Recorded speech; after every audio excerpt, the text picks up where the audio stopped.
We're going to let that sit for a second just to make sure we have the red dot show up saying that, okay, and we're officially recording. And so good morning, everyone, and welcome to the next installation of the Office of Early Childhood's orientation session, where we have a presentation of a wonderful partnership we have with the University of Connecticut Mind Over Mood program. And so today we have Jennifer Vendetti, who is a recent award recipient. I won't go there. I'll just have her giggle and turn red a little bit, but she's super amazing. So you guys are in for an awesome treat. She is a part of the UConn Health Parenting and Mind Over Mood Initiative. And so she's going to share with you the project today. And so I'm going to remind everyone that Teams is a little wonky. So it works best when everyone has their cameras off, so it is fully functioning. And then if you can please mute yourself if you are not presenting. And so I will stop talking and hand it over to the awesome and well-decorated Jennifer Vendetti to take us through this presentation today. Oh, and you guys are doing an amazing job of putting your names and agencies in the chat, so thank you for that.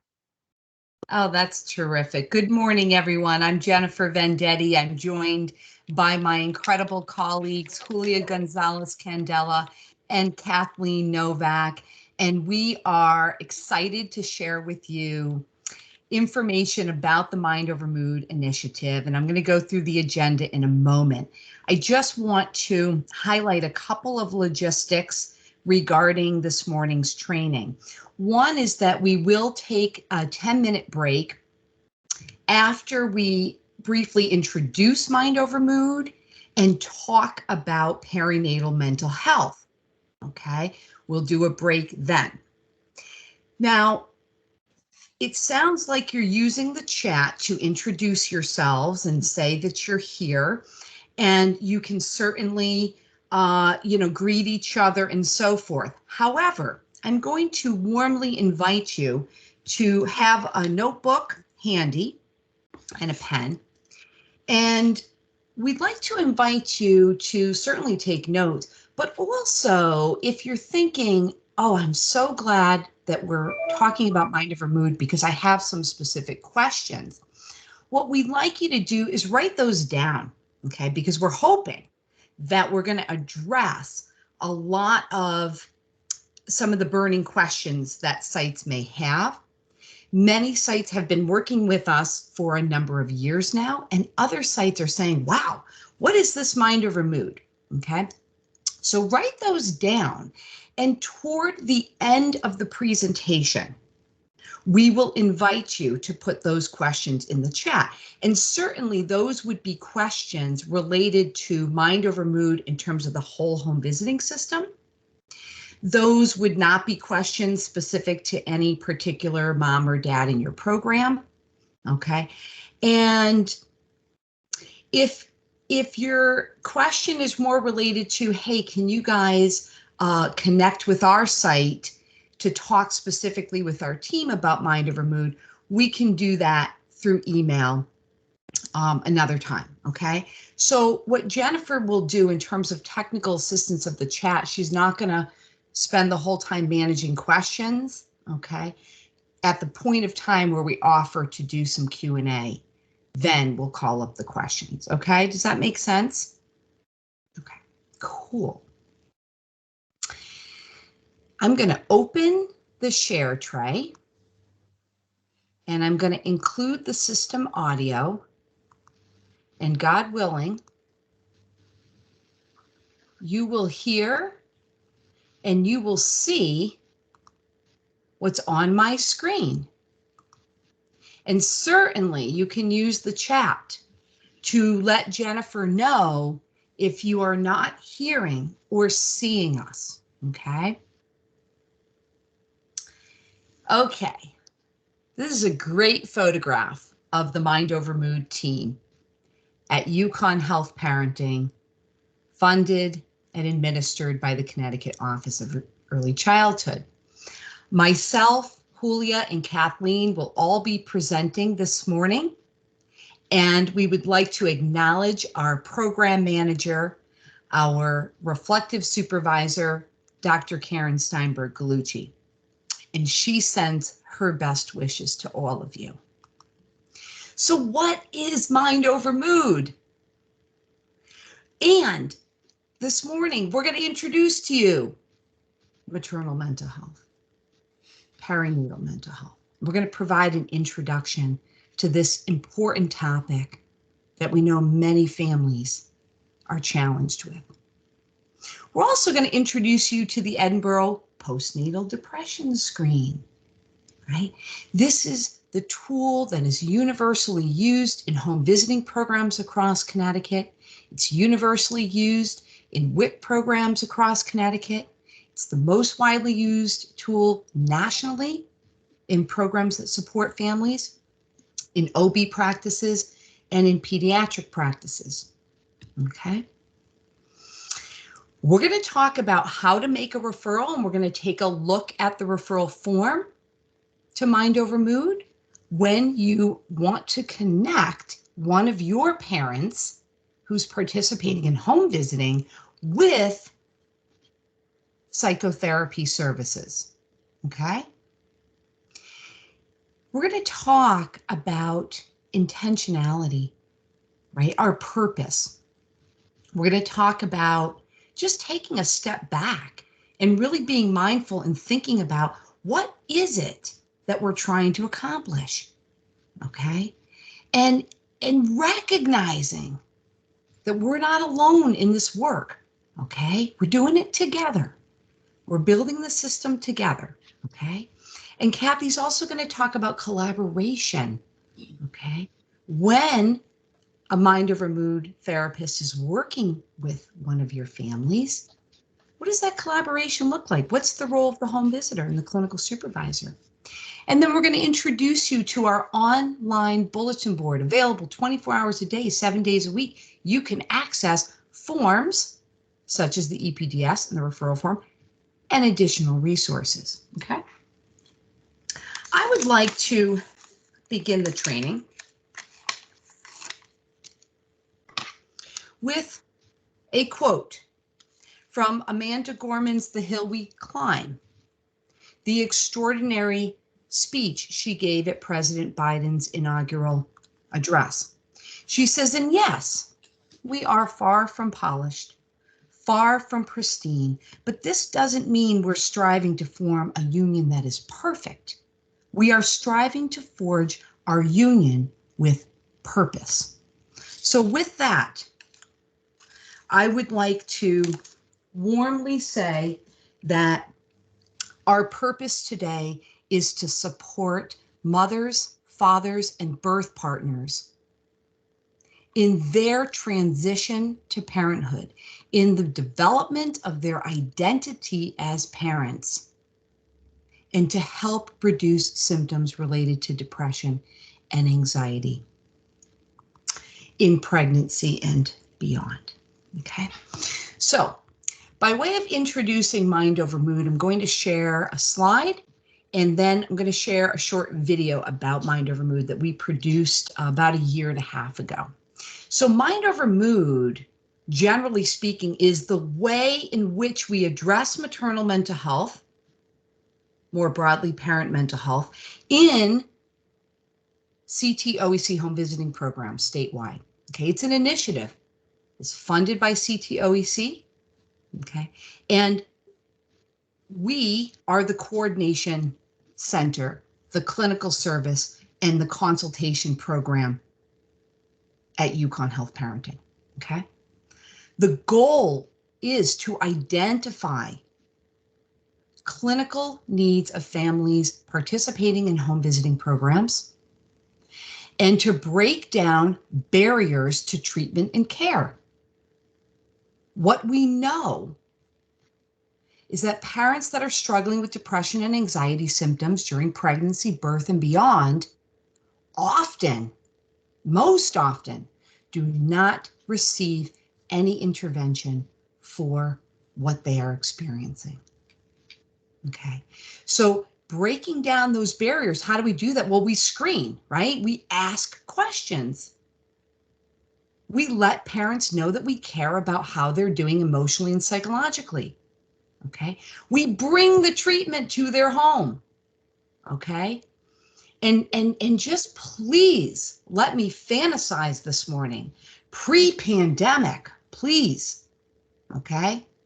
I'm just going to say home-based.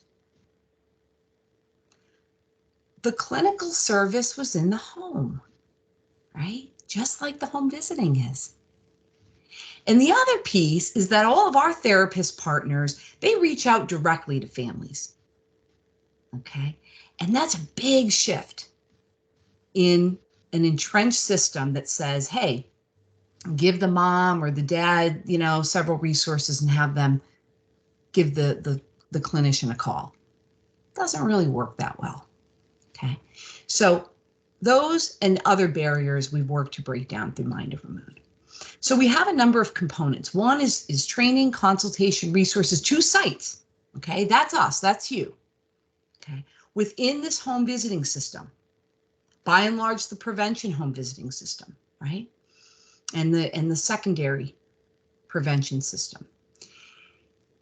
And we do that to help build your confidence in understanding maternal mental health and also how to screen. So we developed our screening protocol probably 2014. There was a screening protocol even before that when Mind Over Mood was initially a replication research study called Maternal Depression Improvement. We also have identified, trained, and developed relationships with psychotherapists who specialize in perinatal and infant mental health here in Connecticut, right? They're Husky credentialed. They're willing to work with families in their homes, and they're passionate about working with perinatal families, okay? And what we do is we have developed the COMPASS integrated treatment model. COMPASS is an acronym for the approach that we take in psychotherapy practice with perinatal families. And then we also train the therapists on the COMPASS integrated treatment model. So we have a whole therapist toolkit. We have session guidance. We talk about lessons from the field from Julia and Kathy. And by and large, therapists who join the partnership have done home-based clinical work. Okay, they've come from early intervention, they've come from home-based clinical, they've come from home visiting.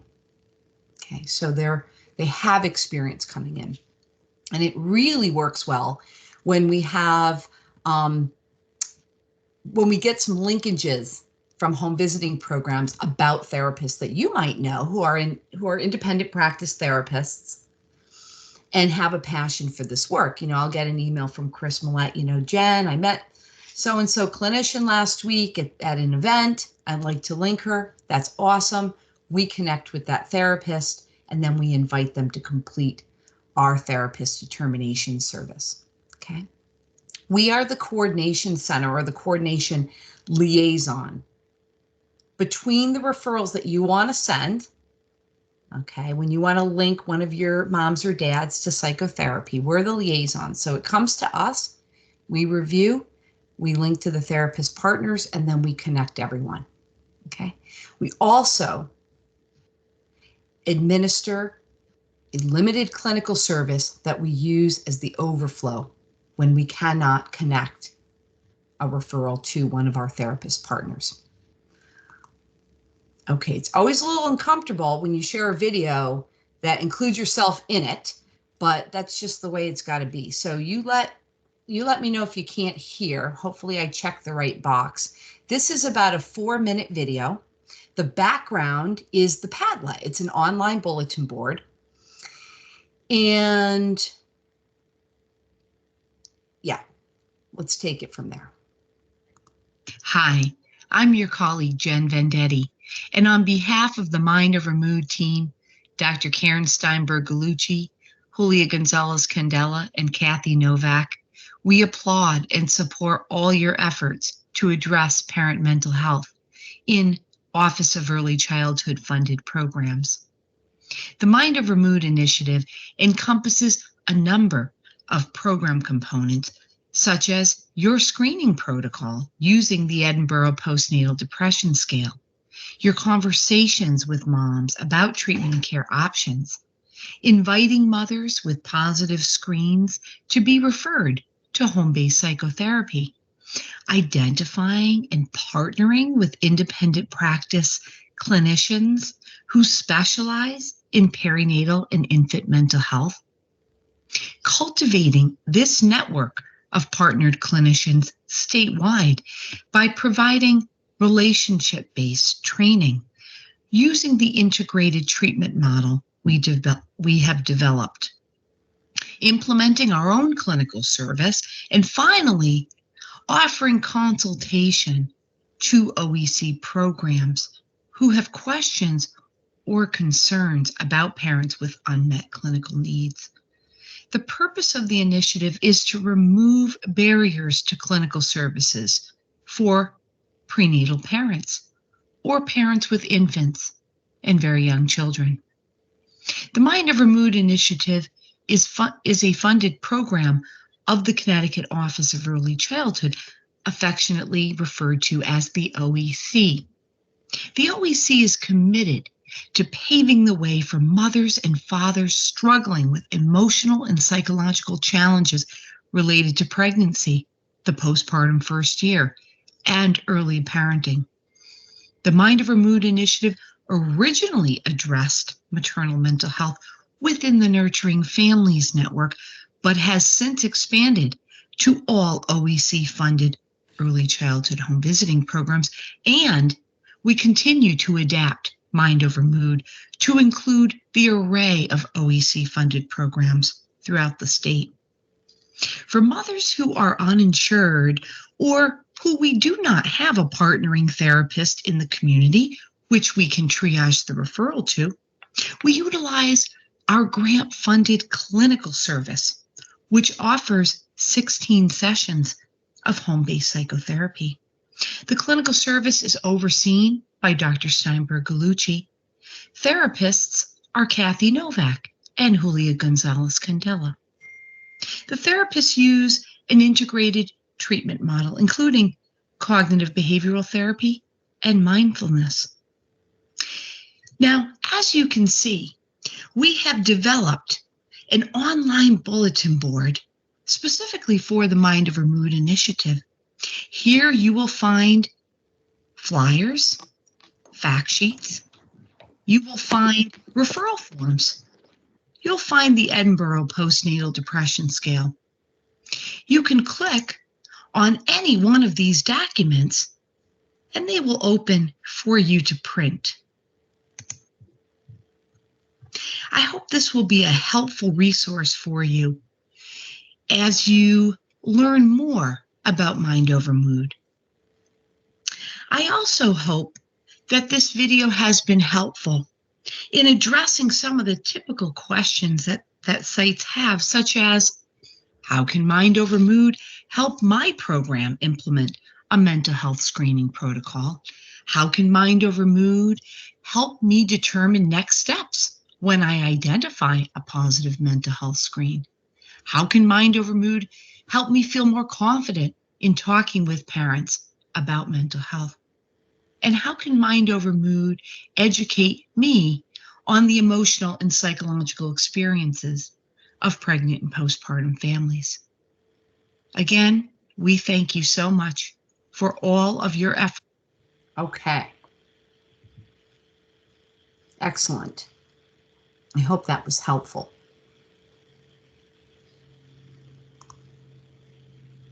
On the Padlet, you'll find this video, another video that we're going to show later today. And I'm going to talk a little bit more about the Padlet later on this morning, okay? I'm glad that we have a chance to introduce our Mind Over Mood team, at least some of us, to you today.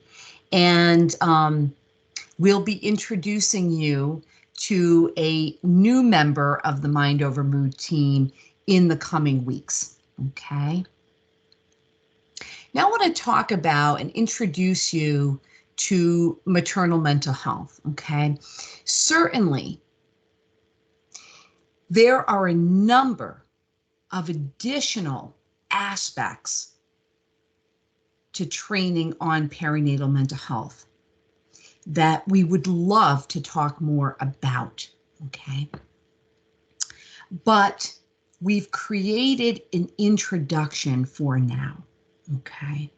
And I hope that this will at least help us to feel that we really have an understanding of what's happening during this time. And in terms of additional training on aspects of PMAD, such as postpartum psychosis, perinatal suicidality, perinatal loss, birth trauma, etc., some of the special topics in PMADs. We hope to keep building those special topic trainings, okay?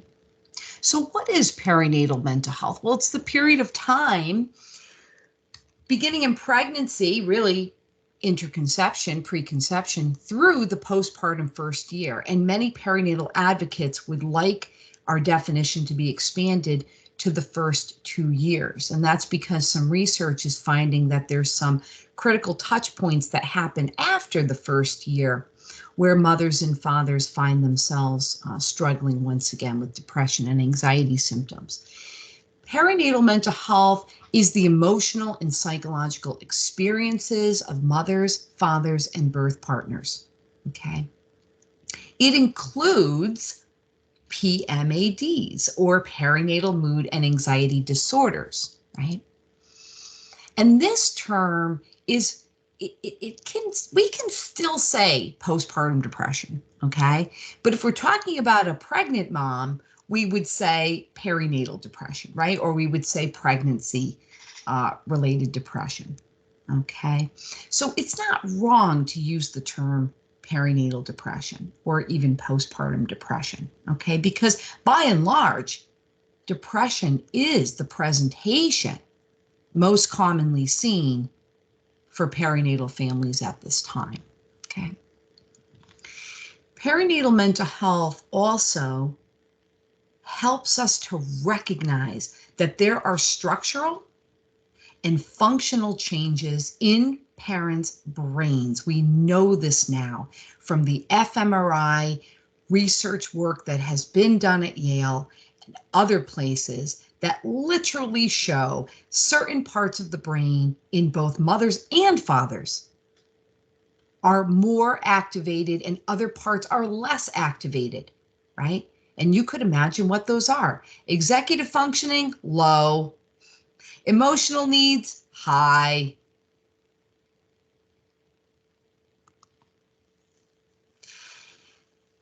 We want to be thinking about, like, what's this experience? What does it look like and feel like for parents who might be suffering from perinatal depression, anxiety, or another PMAD?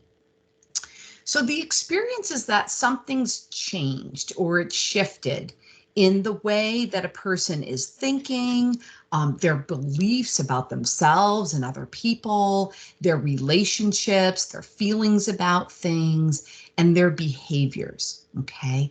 And often there can be a real disconnection, emotional disconnection to what's happening. And we know that during pregnancy and birth and postpartum, this is a time where it's really important to feel emotionally connected to what the heck you're doing, right?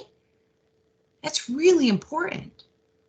So some of the experience might include trouble sleeping, difficulty organizing feelings, overreactivity, having trouble concentrating, disorganized thinking, following through with plans, right? You're working with families, you're creating plans, you're helping them kind of map out what the steps are. And then the following week you say, you know, hey, did you do this? Did we do that? And it didn't happen, right? So this is happening at a neurobehavioral level. Very hard for parents during this time to have executive function. Parents feel overwhelmed.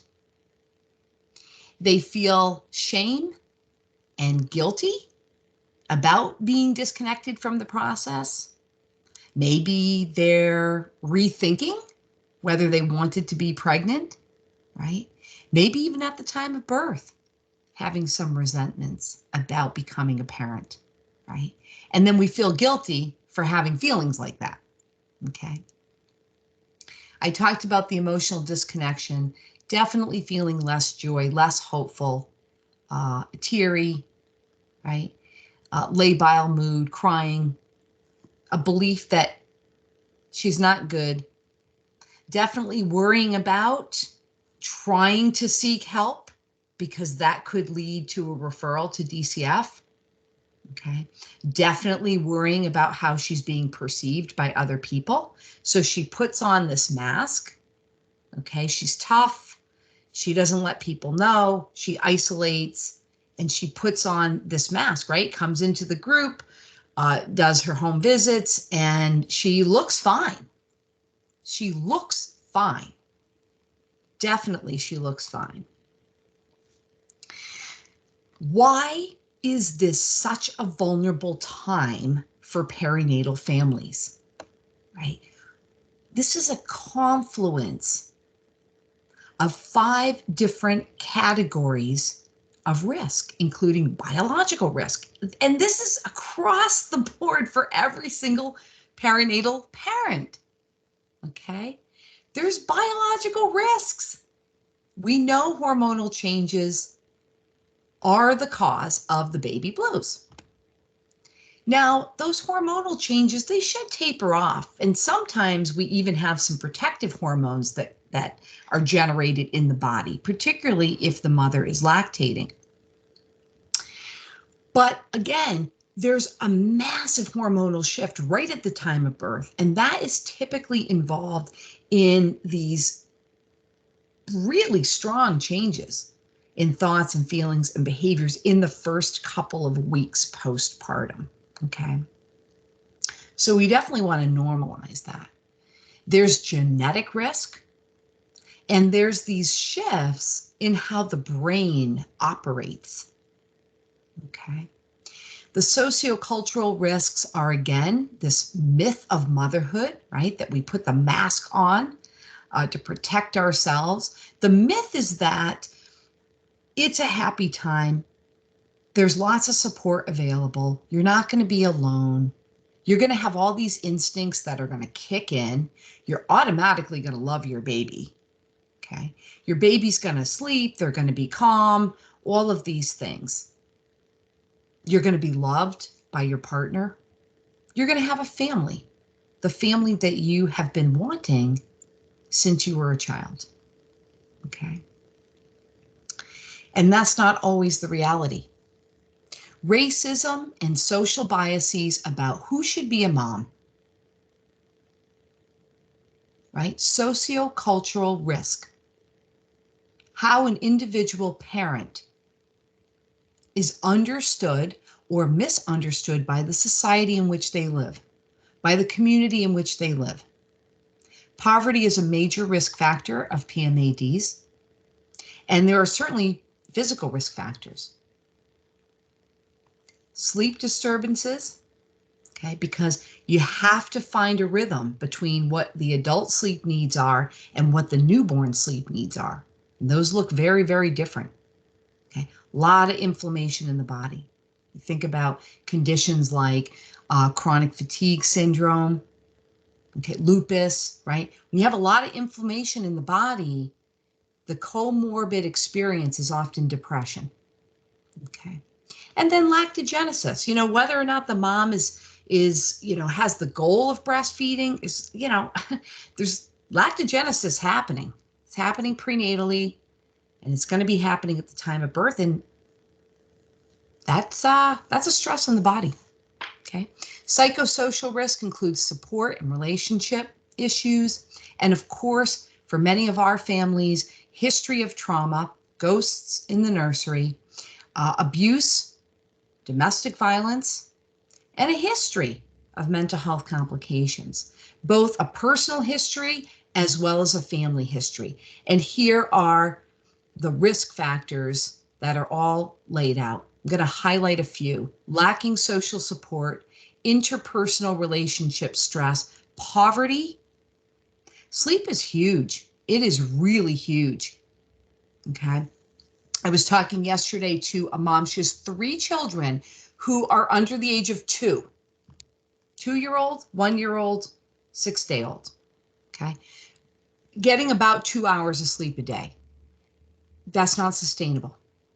You can do that for about a day or 2, and then it gets real. And of course, history of abuse and trauma.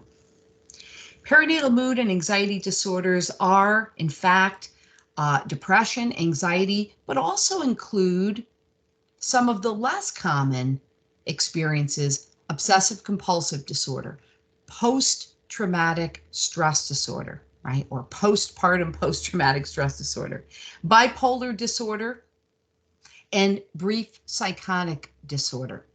PMADs can occur, at any point during the perinatal period. This is important. Sometimes you'll hear people say things like, well, it's not perinatal because the mom has been depressed since she was about 13.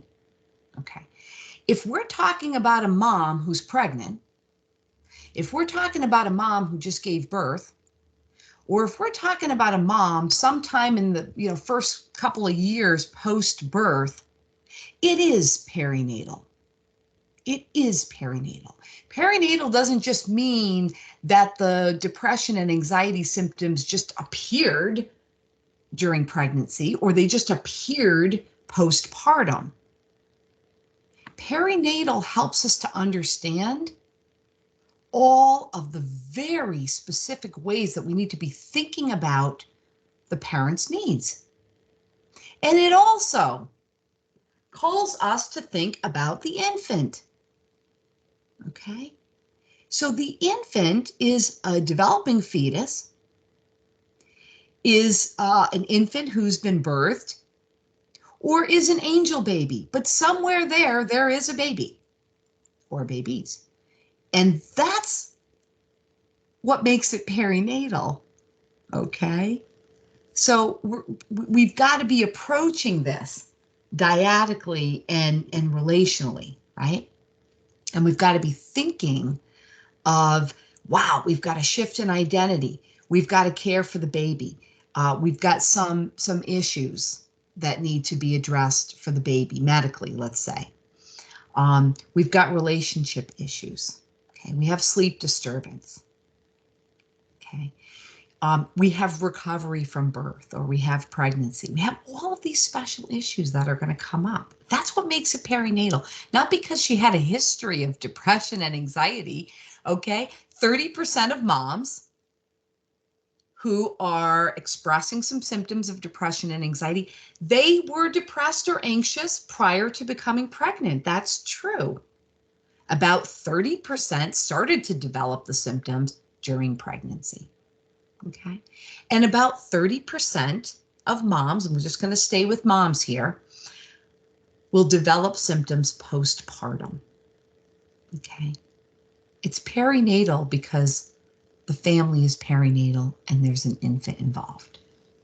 Jane Honickman, who founded Postpartum Support International, talks about the increase in prevalence of these disorders during the perinatal period because of the vulnerabilities, because of the risks, and they're universal.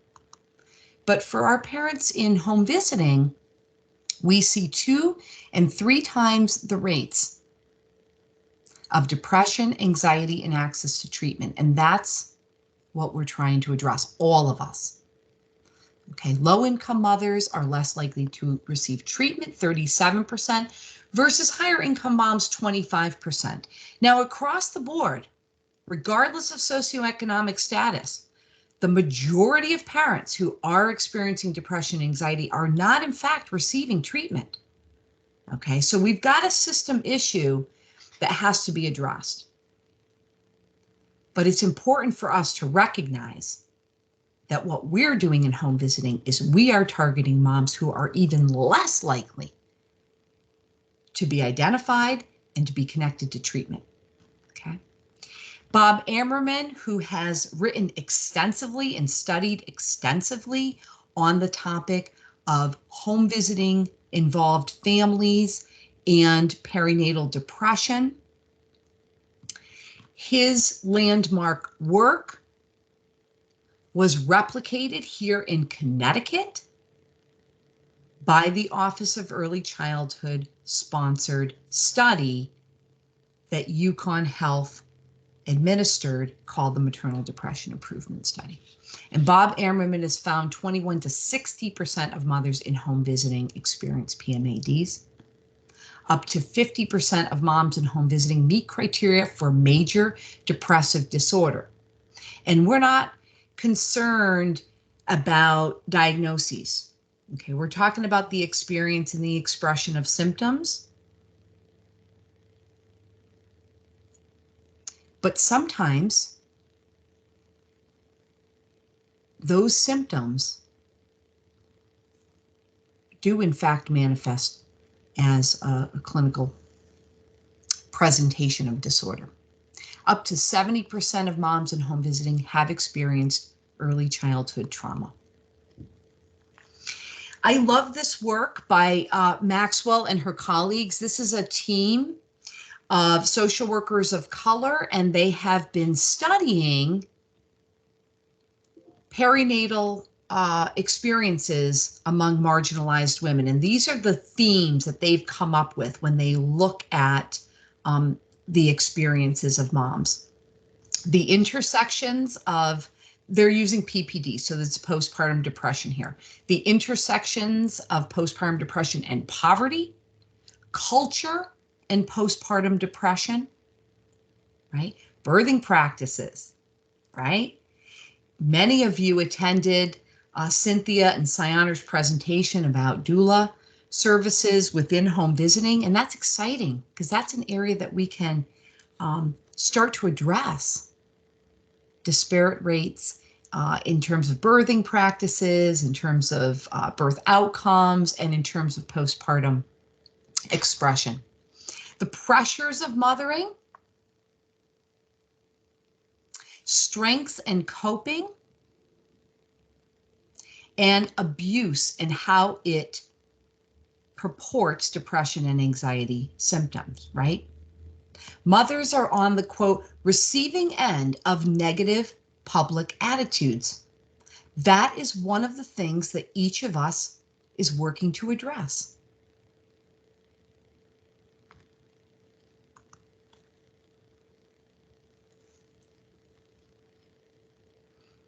Only 15% of parents who are suffering are receiving any treatment and care. And that's what we're changing. If we have a parent in home visiting that is suffering, we want to link them to clinical services. We want to link them to social support services within and beyond our programs.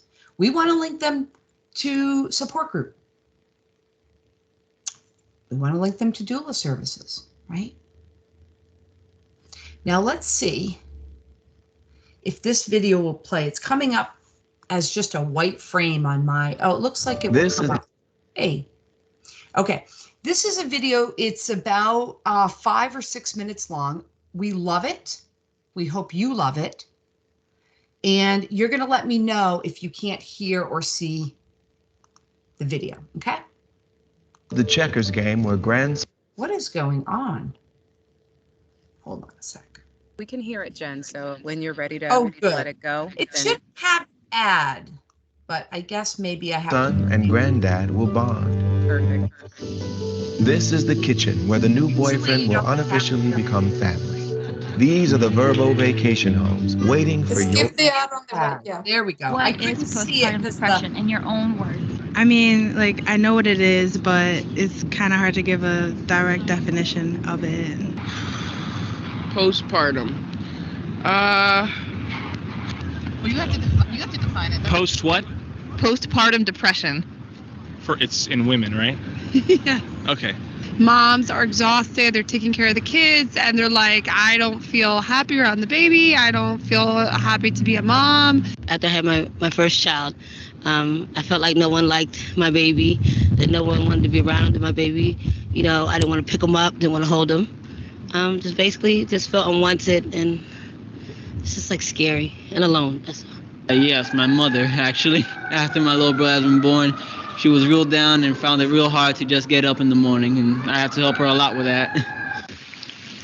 Well, I knew something was wrong immediately after my son was born. I did not feel like myself at all. I didn't sleep for like 5 days. I couldn't eat anything, and I just felt really disconnected from my son. Like I didn't feel like we had that bond that they say you're supposed to have, and they said that you're supposed to, it's the best moment of your life. When the child was born, I didn't have any of that. Well, the first way that I knew something was wrong was the distance that I kept putting in between me and my daughter. So I had paranoia. I had very, very high anxiety, insomnia, loss of appetite, just feeling very overwhelmed. I had a lot on my plate after I had my son, and very just isolated. I felt very isolated and afraid. I felt very, very afraid after that. It's been really shunned away, and a lot of people don't really like to talk about it because they don't want to be stigmatized. And I feel a little bad about the fact that I didn't listen to her. And I said good morning to her, and she didn't say good morning back, right? So in my understanding of that, that's being rude. And I said to her, acting rude. And she said to me, I'm thinking about killing myself. If she's saying that, especially if she's saying that I'm feeling depressed, or she's saying that I'm feeling like I want to kill myself or I want to hurt myself, she's not playing. I always say that the most common things have to do with sleep, either much more sleep than usual or much less. What differs with postpartum depression is that whereas I think we expect when you have a baby, you want to just spend all of your time with that baby. Sometimes when moms have postpartum depression, they actually feel very disconnected from their child. And that can then lead to very guilt-ridden thoughts and lots of shame. On the other hand, I've also seen moms who have intense worry and anxiety and won't let anyone else touch their baby because they're so worried that something bad is going to happen. So both extremes. Depression is like, one doctor told me, which was really helpful, that depression is like sunglasses, and that, the sunglasses distort your vision. So you might think that that's the reality, but if you take sunglasses off, it doesn't actually look dark like that, it's just sunglasses. It's okay to speak out on it. It's okay to say, well, I do suffer from that, and not feel bad about it. So self-care is really important. I think number one, getting sleep. Napping when the baby is napping. Leaving the bottles to be cleaned. They will get cleaned. The house is going to be a disaster, and that's okay. So getting sleep. Asking for help, which is really hard for us to do because you can't do this all on your own. Just keep going. If you feel as though you're going through something, tell somebody, go to a doctor, therapist. It's just really important that people talk about it. You're not going through it alone. That's a good thing to know, that you're not going through it alone. Talking is, I think, and talking is the best thing you can do. I would tell them, talk to a friend. Be there for your wife, for your partner, support her, listen to her. Postpartum depression is difficult. It can come unexpectedly, like it did in our case, and we had heard about it, and we had a class that told us about it, and yet it still happened by surprise. And your wife, your partner needs you. Yeah, once I realized and learned about what postpartum depression is, it helped me to identify and see cues and signs in other friends of mine who have had kids where they thought it was normal, just like how I thought it was normal. You should get help because this is one of the most important times in your life when you should be enjoying your new baby. Because postpartum depression is so common, it's something we all need to be aware of. Don't be ashamed of what you're going through. You are not alone. There are so many other moms experiencing what you're experiencing right now. You're going to get through this. This is just temporary. This doesn't define you as a mom. You're still a great mom. It's a pleasure being a mother, and I'm glad that I seek help and that someone was willing to help me. Thank you. Nothing wrong with saying that I need help. So powerful. So powerful. I can really imagine. Let me just go to the next screen so you don't have to look at a blank. Oh, there it was.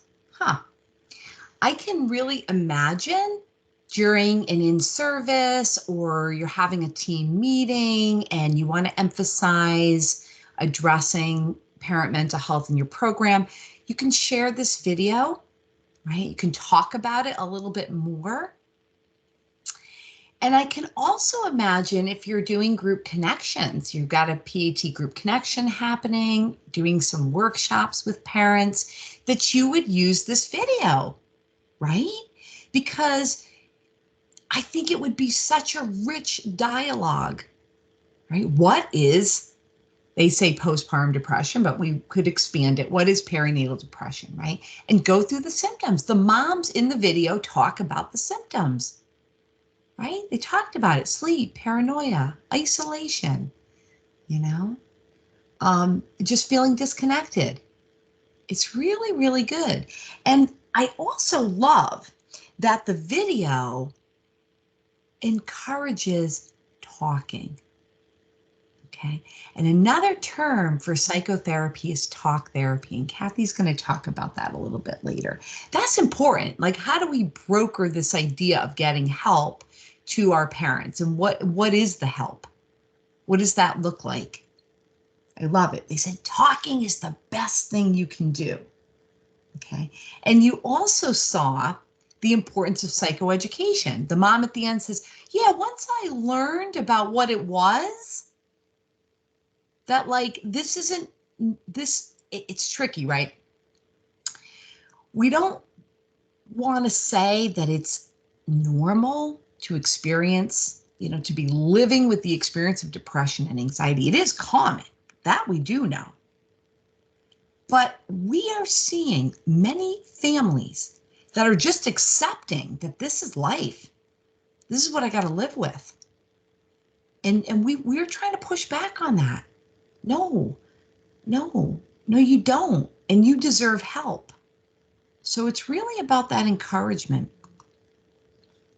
Some of the special topics that are part of perinatal mental health include breastfeeding, right? This is feeding your baby is the first caregiving task.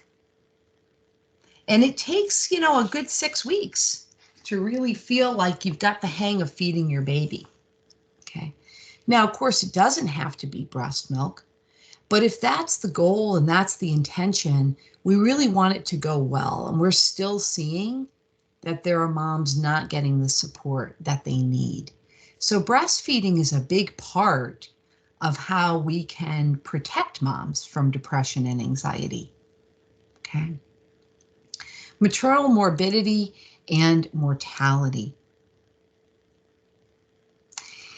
In everything that we do, from the purpose of home visiting to the purpose of Mind Over Mood, it is to protect women's health.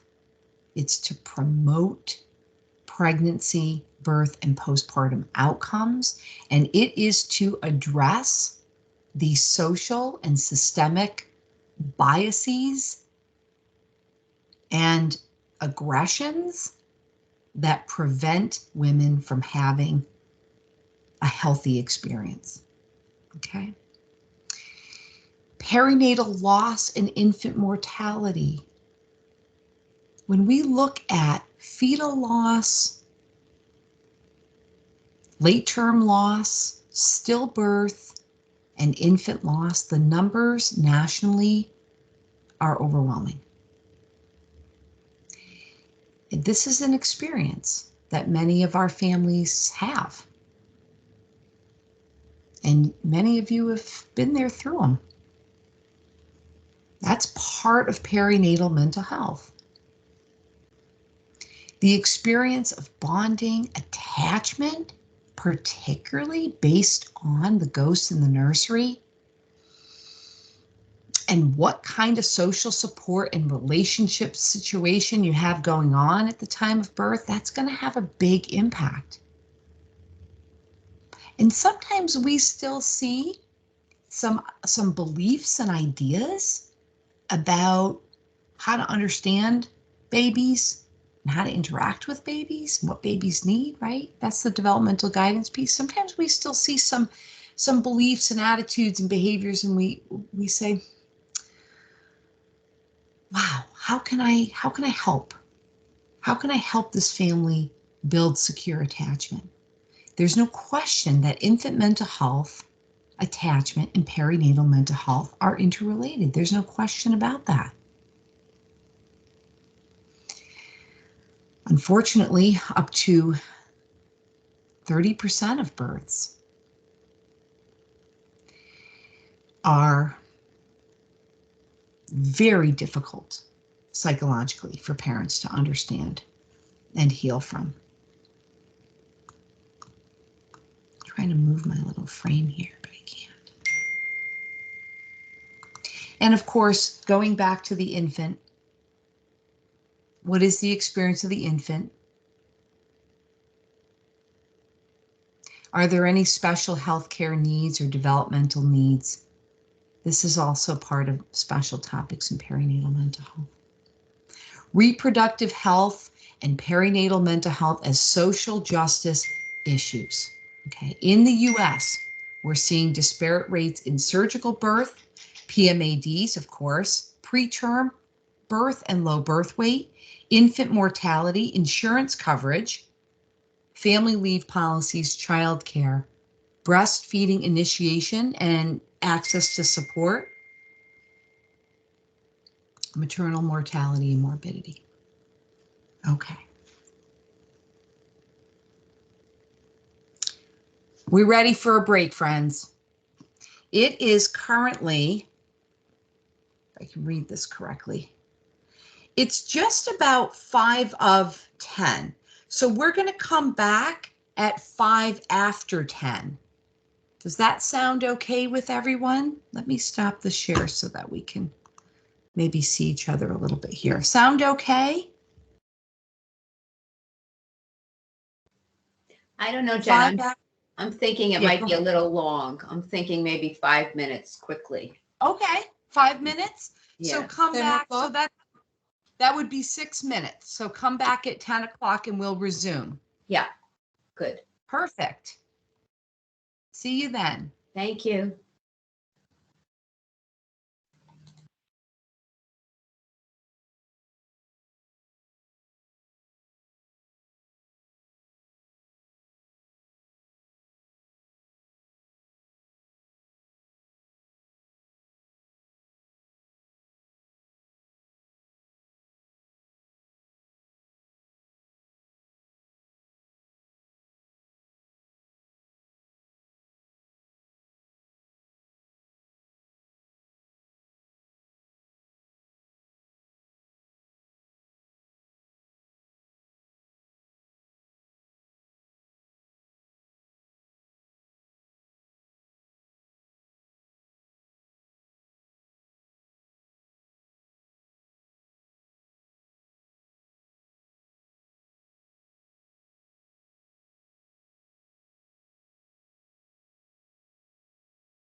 All right, so I'm gonna start over again. I think that Jennifer did a wonderful job explaining what perinatal mental health is and giving us reference of the incidence of these struggles for parents. And I know that all of us that are here have come to this field with the interest of children and wanting to make the lives of children better. And I think for all of us that came into this field, we learned very quickly that if we don't work with parents and we don't improve the life of parents, we are not able to improve the life of children. So what Jennifer also did a really good job of talking about barriers and why women don't talk about these struggles and stigma and feeling guilty and feeling alone and feeling that something is wrong with her. So how do we make this better? And this is where screening comes in place. And I wanna also talk about how important it is for us to do these screenings intentionally.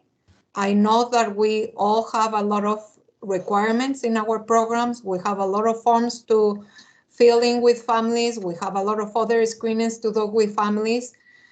But the EPDS, and the screenings around perinatal mental health are really important, and we have to do it intentionally, because we're going to be talking about why screening is so important. We really want to facilitate for moms to feel comfortable talking about their struggles and their symptoms. And we want to convey that there is help and that it's okay to talk about these issues with the home visitor, and that we are there to support them. I copied this quote from the Center on the Developing Child from Harvard University, and I think that it really represents why screening is so important. And I'm gonna read it to you. Screening is important because chronic and severe mental depression has potentially far-reaching harmful effects on families and children. Its widespread occurrence can undermine the future prosperity and well-being of society as a whole. When children grow up in an environment of mental illness, the development of the brains may be seriously weakened, with implications for their ability to learn, as well as their own later physical and mental health. When interventions are not available to ensure mothers' well-being and children's healthy development, the missed opportunities can be substantial. And I think in home visitation programs, we have a huge advantage compared to other healthcare providers. We have long, trusting relationships with the families that we work with. So this gives us an advantage, and it puts home visitors in a place where they can play a vital and important role when they are conducting these screenings and when they are talking to mothers about mental health issues. They do it using that relationship that they have built with these families. So the screening by itself is, even though the EPDS is very powerful to identify anxiety and depression, it's in the how we do it. And that's why I want to highlight that it's not just another form that we give parents, that we have to be very intentional and slow down and think why this is so important, especially when we have some concerns about how the moms are doing, the moms or dads are doing. So we want home visitors to have conversations with parents about mental health. One of the most important things to facilitate that families talk about their symptoms and their concerns is communicating that we care and that we have the best interest in mind. normalizing that these struggles are common, breaking the barriers and educating about what perinatal mental health is and what resources are available, and really being the bridge between parents and treatment. We know that when home visitors have a strong relationship with their families and they agree on doing a referral to Mind Over Mood and the home visitor is involved and they collaborate with the therapist, families are more likely to engage in services, to agree to a referral, and to receive the help that they need. And of course, providing hope and letting families know that when women and men get help with these issues, they get better. So here we have the Edinburgh Postnatal Depression Scale. We also call it EPDS. It's a 10-question screening. I think most of us are familiar with it because we use it within our models, but as Jennifer explained, is one of the most widely used tools worldwide. In Connecticut, we use it in home visitation programs. We use it in WIC. The OBs also use it with moms, and pediatricians also use it with moms. So it's a 10-question screening. The scoring is fairly simple. It goes from 0 to 3, from the answers from top to bottom. And the higher the score, it represents more severity in the symptoms. We consider a positive screen when we have a score of 11 or higher. And I want to call your attention to questions 4, 5, and 6 that are related to anxiety, and it's a subscale to screen for anxiety symptoms. And question 10 is how we address how the screening addresses self-harm and suicidal ideation. So I also want to mention that for the purpose of the RACAR report and the benchmarks, we know that we have a different schedule for doing the screening. However, Mind Over Mood has these recommendations based on best practice and based on research. We wanna screen women during the prenatal period. When moms are enrolled and they are pregnant, we wanna catch them during the prenatal period, whether it is early in their pregnancy or whether they are about to deliver their baby. We want to screen at 6 weeks after delivering the baby, 3 months, 6 months, 9 months, and 12 months. And we want to repeat this schedule with subsequent pregnancies. One of the things that is really important is to provide feedback when we do these screenings, whether the screening is positive or negative. Obviously, we are going to take action when the screening is positive, but it's also important to go back to the families and say, I scored the screening and I noticed that there are some things that you're struggling with, but it seems that it's within a normal range, and the screening doesn't highlight any concerns. But I want you to continue talking to me if these symptoms get worse or if you have any other concerns, and open that conversation and make this something that is okay to talk about and something that moms can bring up to the home visitors. It is really important to remind parents that this screening is, we want them to think about the last 7 days only, because we may have parents that say, yes, 6 months ago when I had a car accident, I was really worried all the time. We want them to think about the last 7 days. And I think there was a question in the chat about how do we address when we have concerns of families scoring negative, but when when the home visitor and the supervisor are concerned, or the mom herself is concerned about her symptoms. This is one of the things that we're going to be covering later, and how to use Mind Over Mood for consultation. If the mom is really concerned about how she's feeling and she's open to therapy, that would be appropriate to make a referral. And we want sites to call when you have those concerns, when you're seeing that mom is not really scoring at 11, but there are concerns, so that we can walk you through what steps you can take, and if a connection with a therapist is appropriate at that time. I also want to point out that the EPDS can be used with fathers as well. Jen, that's okay. You can move to the next slide. So one of the things that I know that it's, I don't want to say a barrier, but it can be difficult for home visitors sometimes to bring these topics to moms.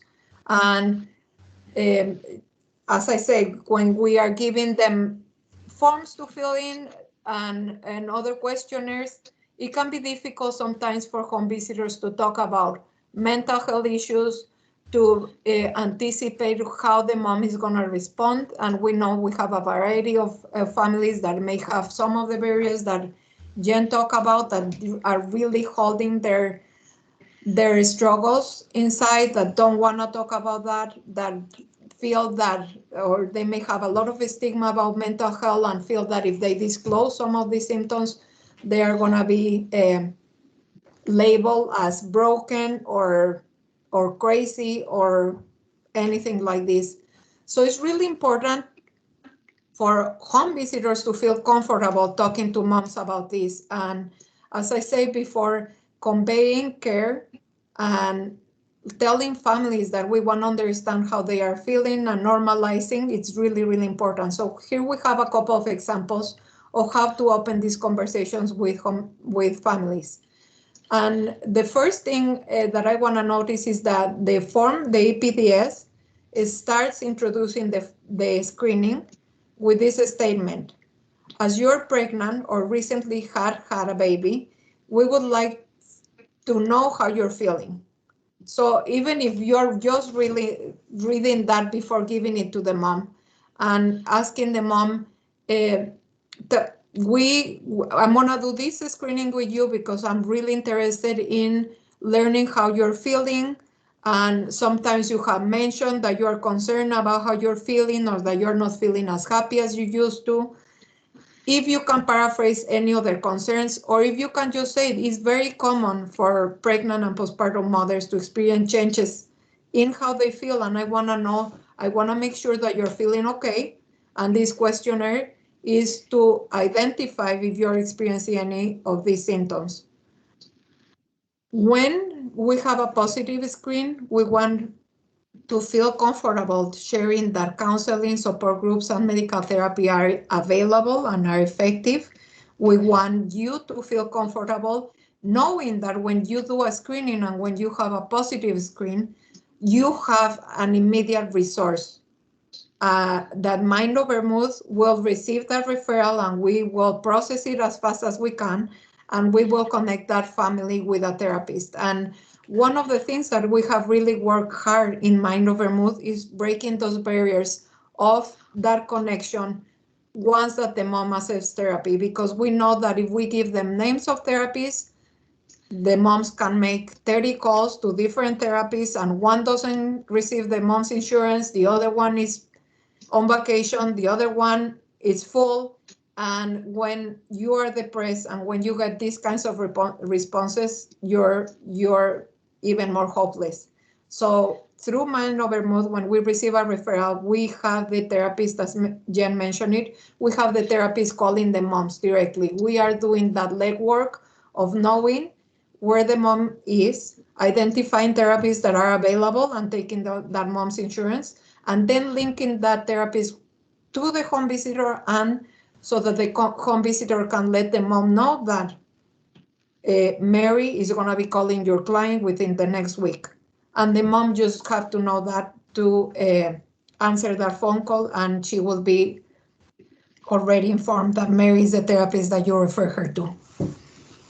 In the meantime, between doing a referral and having that therapist connect with the mom, there is a lot of things that home visitors can do to start improving the way the moms are feeling. Talking about self-care is incredibly important. In fact, in therapy, Kathy would agree with me, in therapy many times. During the first sessions, we start talking about eating, sleeping, and self-care. In the video, we also watch a doctor saying sleep is super important. In PSI, they said that it's almost like a prescription that a mom needs to sleep 6 hours without interruption. So if moms are not sleeping well, they are not going to feel well. So I know that home visitors can have an impact even before therapy starts. So it's really important to keep in mind that you can help them with self-care strategies and encouraging them to sleep well. Now, one of the questions is, what do we do when question number 10, which asks families if they have had thoughts of harming themselves? What do we do when the score is 0, which would be never? I have never had these thoughts. So when they say yes, sometimes or frequently, what do we do? And this can be very overwhelming for home visitors. And I think that this can be one of the worries when a home visitor is doing this screening. What am I gonna do if the mom starts disclosing these things? So when they score, we want home visitors to look over at the screening once that the families fill it out.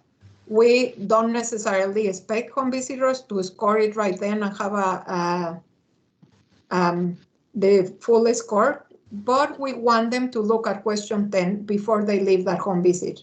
And this is incredibly important, because if you're a mom that is experiencing these self-harming thoughts or are thinking about committing suicide, and then you have your home visitor who you trust asking you about this, even if it's through a paper, and you disclose this and the home visitor happens to not look at it and leaves, that can be really stressful for the mom, and we don't want moms to feel worried that they disclose this or to add to their hopelessness that there is no help available. However, I also understand that for home visitors, it can be really overwhelming to read in a screening, oh my goodness, this mom is really thinking about suicide and harming herself. So we have developed these protocols. When the score is 1, 2, or 3 in question number 10, there is a couple of steps to follow. If the score is 1, which would be, I hardly ever thought about harming myself, we want home visitors to look at the screening and say, I noticed that you put that you have had some thoughts of harming yourself. Can you tell me more about what you mean and when is this happening? And in my experience, many families may say, oh, well, sometimes I'm just so tired that I'm like, oh, I wish I just wasn't here. And it's just a thought that passes by, and they don't have a clear plan. They don't have, they quickly would tell you, I would never do that. I love my baby. Sometimes I'm just so exhausted. And when we have those situations, and when moms explain things like this, we could feel still worried, and we could address that we are going to find some help, that we're going to talk to our supervisors, that we can start talking during that session about maybe how does the mom will feel if she was referred to therapy, and telling her that it's really common to have these struggles during this period of time and that there is help available. If the mom scores in question 10, 2 or 3, which would mean frequently, or she has had these thoughts frequently, we want the home visitors to call the supervisor and telling the moms, you know what, I'm feeling worried about your answer here, or I want to really access my supervisor to be able to provide help for you. And I want to leave you in a place that you are safe, and I want to do everything I can to provide help for you right now. This is really important, because if mom is really actively thinking about harming herself, we don't want to leave that visit. And we understand that each site and each agency has different protocols for suicidal ideation, and We want everybody to follow those protocols. I think it's really important to have a conversation with supervisors ahead of time, especially when you know that you're one of the families that you're serving, you are concerned about, or you have noticed mood changes, and when this may be a possibility to even give your supervisor heads up and say, I'm planning to do the Edinburgh this session or this visit, and I have my visit at 11 o'clock and I'll call you when I finish. I know that many times you are going to be surprised by the answers, and thankfully that this doesn't happen very frequently, but when that happens, I think it's a good idea for sites to have conversations with the home visitors about how they are going to address these situations. Our recommendation is that during that visit, home visitors call the supervisors while they are there. And in our site, we have had that protocol and it has worked really, really well.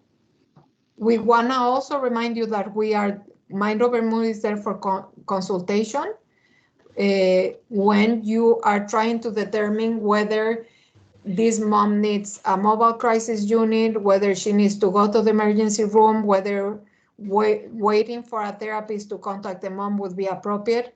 Those are things that Mind Over Mood can help with, but when there is active suicidal ideation, we don't want you to call Mind Over Mood and wait until we respond to you. We want to know that you have these protocols within your agency and that you are going to be discussing these things with your home visitors, and for your home visitors to know that they can access help within your agency that is immediate. Okay, you can move to the next one. So when we are conducting screenings, we know that there are some challenges, and I already talked briefly about some of these. We may lack confidence about how to talk to parents about mental health issues and perinatal mental health issues. We may feel emotional because of our own lived experiences. We may feel overwhelmed with the needs of the family. We know that in most cases, mental health is not the only thing that is happening in the family, so we may be feeling that it's a lot, that we need to worry about basic needs, that we need to worry about maybe domestic violence, relationship issues, and other concerns, and then we have to worry about mental health. So this may be overwhelming for home visitors. We may be worrying that the family may disclose too much or deny the symptoms. As I said before, we have a lot of tasks in home visiting, and screening is another task. But again, I want us all to be very intentional about this because of the impact that it can have in the well-being of the family and the well-being of the child. And we may have concerns about how to handle self-harm questions. The solutions are to use reflective supervision, to talk about how you feel conducting these screenings. And I think this is a perfect topic to cover in reflective supervision beforehand, when it's not even related to a specific mom or dad or a specific situation. Just talking about how comfortable you are, or what are your thoughts, and what are your worries, if you need more ideas in how to talk to moms about this, and have your supervisor help you with that. We want home visitors to rely on their supervisors to discuss screening before conducting it with a family, especially when they have concerns. So if you have a family and you are discussing it with your supervisor and saying, yeah, I'm noticing that mom is keeping the blinds closed, and she's been really short when the baby is crying or when the baby is having tantrums, and I'm noticing a change, she doesn't look as happy. Well, when you're going to do that screening, talk to your supervisor, prepare for it. What's going to happen if this screening is positive? How are you going to talk to her about therapy? How are you going to address if she discloses any self-harm? So that you're not surprised and you're prepared. You have maybe even the materials about Mind Over Mood. You know exactly how to present that to the mom. We think that, and we hope that this is going to be really helpful for all of you, knowing that Mind Over Mood is there and having the resources available should ease some of these concerns, because it's not just having the positive screen and thinking, now what? You have that what answer. We are here, you know the referral process and you know the protocols, and you can even call us for consultation, for referrals, and for resources. And the last one is seeking other opportunities to get trainings in this topic, to learn more about this topic. Now Jenny is going to talk to you about the referral process. Thank you, Julia. Okay, let's talk about the referral form. Julia, will you mute yourself? I think there is feedback. Okay. Thank you, dear. Okay, good. I hope you can all hear me okay. Let me know if you can't. So on the Padlet, and we're going to close out the session at 11 by looking at the Padlet. I want you to feel comfortable with how to use the Padlet, but essentially it's an online bulletin board and you're going to be able to access the forms, okay? We are working on this form with a couple of edits, and we will be doing that in the next couple of weeks. The fillable PDF referral form is available in English and Spanish. Okay, what you're going to do is you can have this sitting in a network folder that you use in your site. You can call it up from the Padlet. You can have it downloaded to your desktop, whatever you like. Okay, but if you're doing your visits right now virtually, video-based visits, this is going to be nice because you're going to be able to pull this up on your computer, fill this in after a session that you've had with a mom where you've had a conversation about talk therapy and she's agreeing to be linked to therapy. You're going to fill this out and you've got all of this information. But the piece that's important, okay, is right here, this box. I don't know if you can see that I'm dragging my mouse around it. Well, let me start at the top. Okay. You're going to pay attention to the following fields. These are really important fields, and we review these referrals thoroughly, okay? What is the preferred parent language for therapy? What is the place of service, okay? We really didn't have to pay much attention to this prior to the pandemic because by and large, if the family was participating in home visiting, then they wanted the psychotherapy in home-based as well. And that was perfect, okay, because that's what we were by and large doing. We do it in the clinical service, and all of our therapist partners were willing to do home-based as well. But now we're in a situation where we really do want to be talking to the family about whether or not they have the accessibility and desire to work with a therapist in office, or whether or not they are preferring telehealth psychotherapy at this time. Okay. If you, oh, sorry guys. Trying to turn this off here. We want to have conversations. If you certainly, you can give us a call. You can send an email about whether or not you have a family that you want to refer right now during the pandemic. And you're saying, is there any way that we can get the therapist to go home-based? Absolutely talk to us about that. It's really going to be case by case right now, okay? So place of service, it was always home-based before, but now we have a little conversation about what that looks like. Are video-based sessions accessible for this parent? Can they do it? Do they have the technology to do it? That's really important. Psychotherapy that's done through telehealth has to be video-based, okay? It cannot be through phone. Okay, please tell us the names and ages of all of the children, okay? By and large, the referrals come in, there's usually one child, and then we find out later there's several children, okay? Because we've got to be thinking about how this is going to fit into the family's life. So we need to understand the family dynamics, okay? do provide a brief summary. We love your summaries. Your summaries are very, very important. Okay.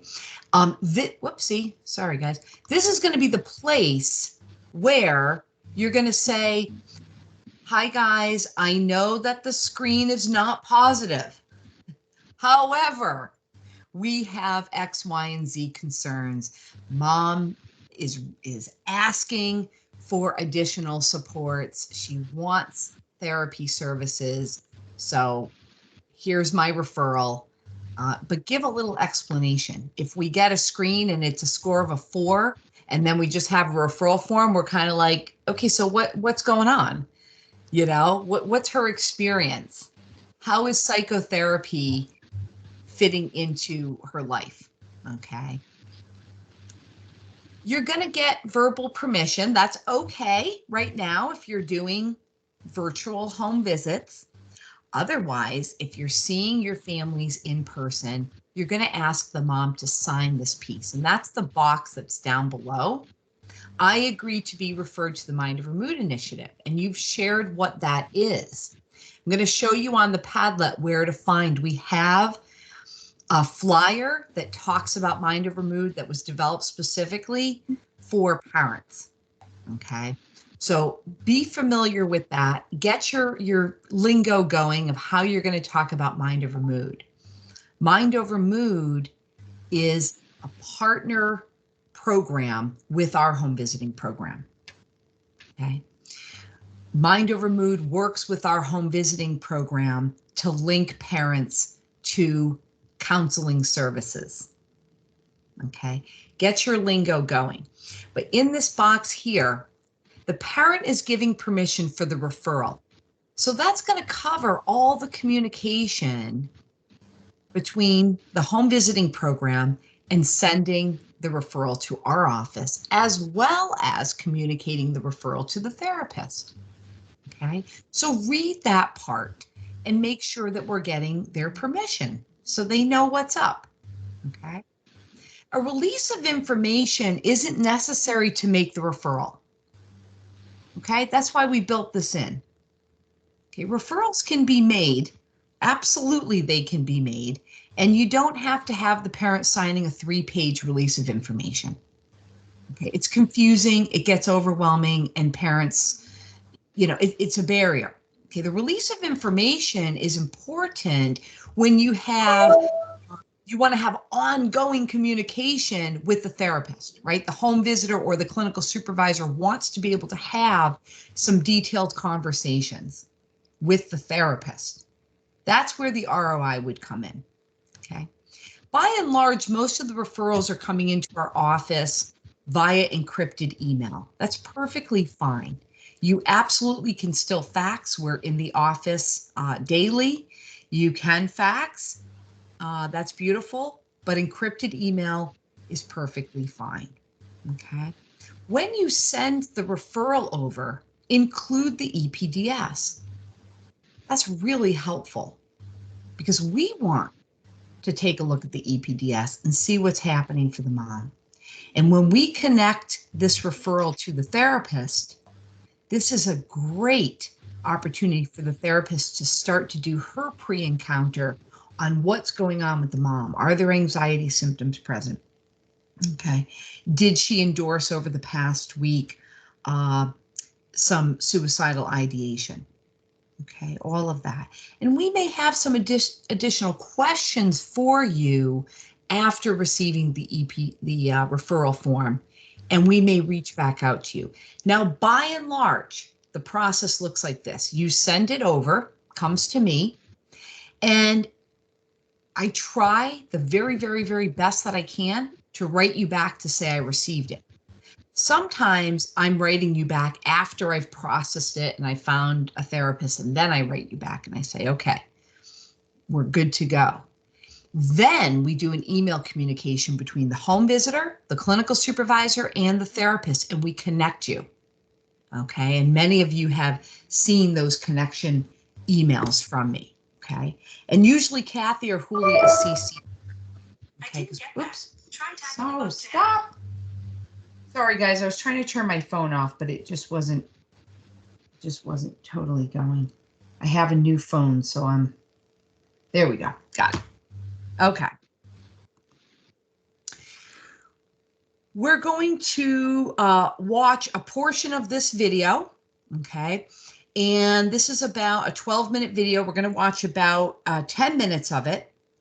And then we're going to, well, let me ask Kathy about this. Kath, do we want to jump over to you now and put this video at the latter end of the presentation? Would that be better? Yeah. Let's do that. Because this is a video that you can access absolutely anytime. Right, right. Thank you. Yeah. That's great. Thank you. It's so good that I get to see everybody again, sort of, today. And I want to talk about how we fit into this in our own lives. We talk about collaboration and intentionality and reflective practice, but what does it really mean? Many of you who know me personally know that I have a daily practice, and it is extremely important to me for my own mental health and my well-being. I have been in therapy myself years ago. I recommend it to everyone. And I also believe that we need to have a daily ritual, a daily practice, a routine, so we can honor our bodies and our minds because they are connected. We talked already about the compass model, and that starts with connection. Compass is a metaphor of what we do in Mind Over Mood to help mothers navigate the waters of anxiety and depression when they are pregnant or after they've had a child. And it is also an acronym. The first letter of compass, which is what we train our partnering therapists in, this model, starts with the word connection. So I want us to just think about connection and how we honor our families, but we are also honoring ourselves when we think about the connections that we have, how important they are, and then our connections to our families and the roles they have, new roles as parents, but also the roles we have in serving them. We cannot serve ourselves our families very effectively if we do not serve ourselves. And I just want to, like Jen started with a quote. One of my daily practices is in a book of quotes, and sometimes I choose to just open up and see what speaks to me. I use cards and I pick a card. I do yoga exercises, which are extremely important for linking, connecting the body and the mind. Yoga is actually a word that comes from the Sanskrit to yoke, to bring together body and mind. But one of the quotes that I found today, no lie, opened it up to this quote, and this is a traditional American poem. We don't know who wrote it, but it doesn't matter because I thought it was really fitting for today.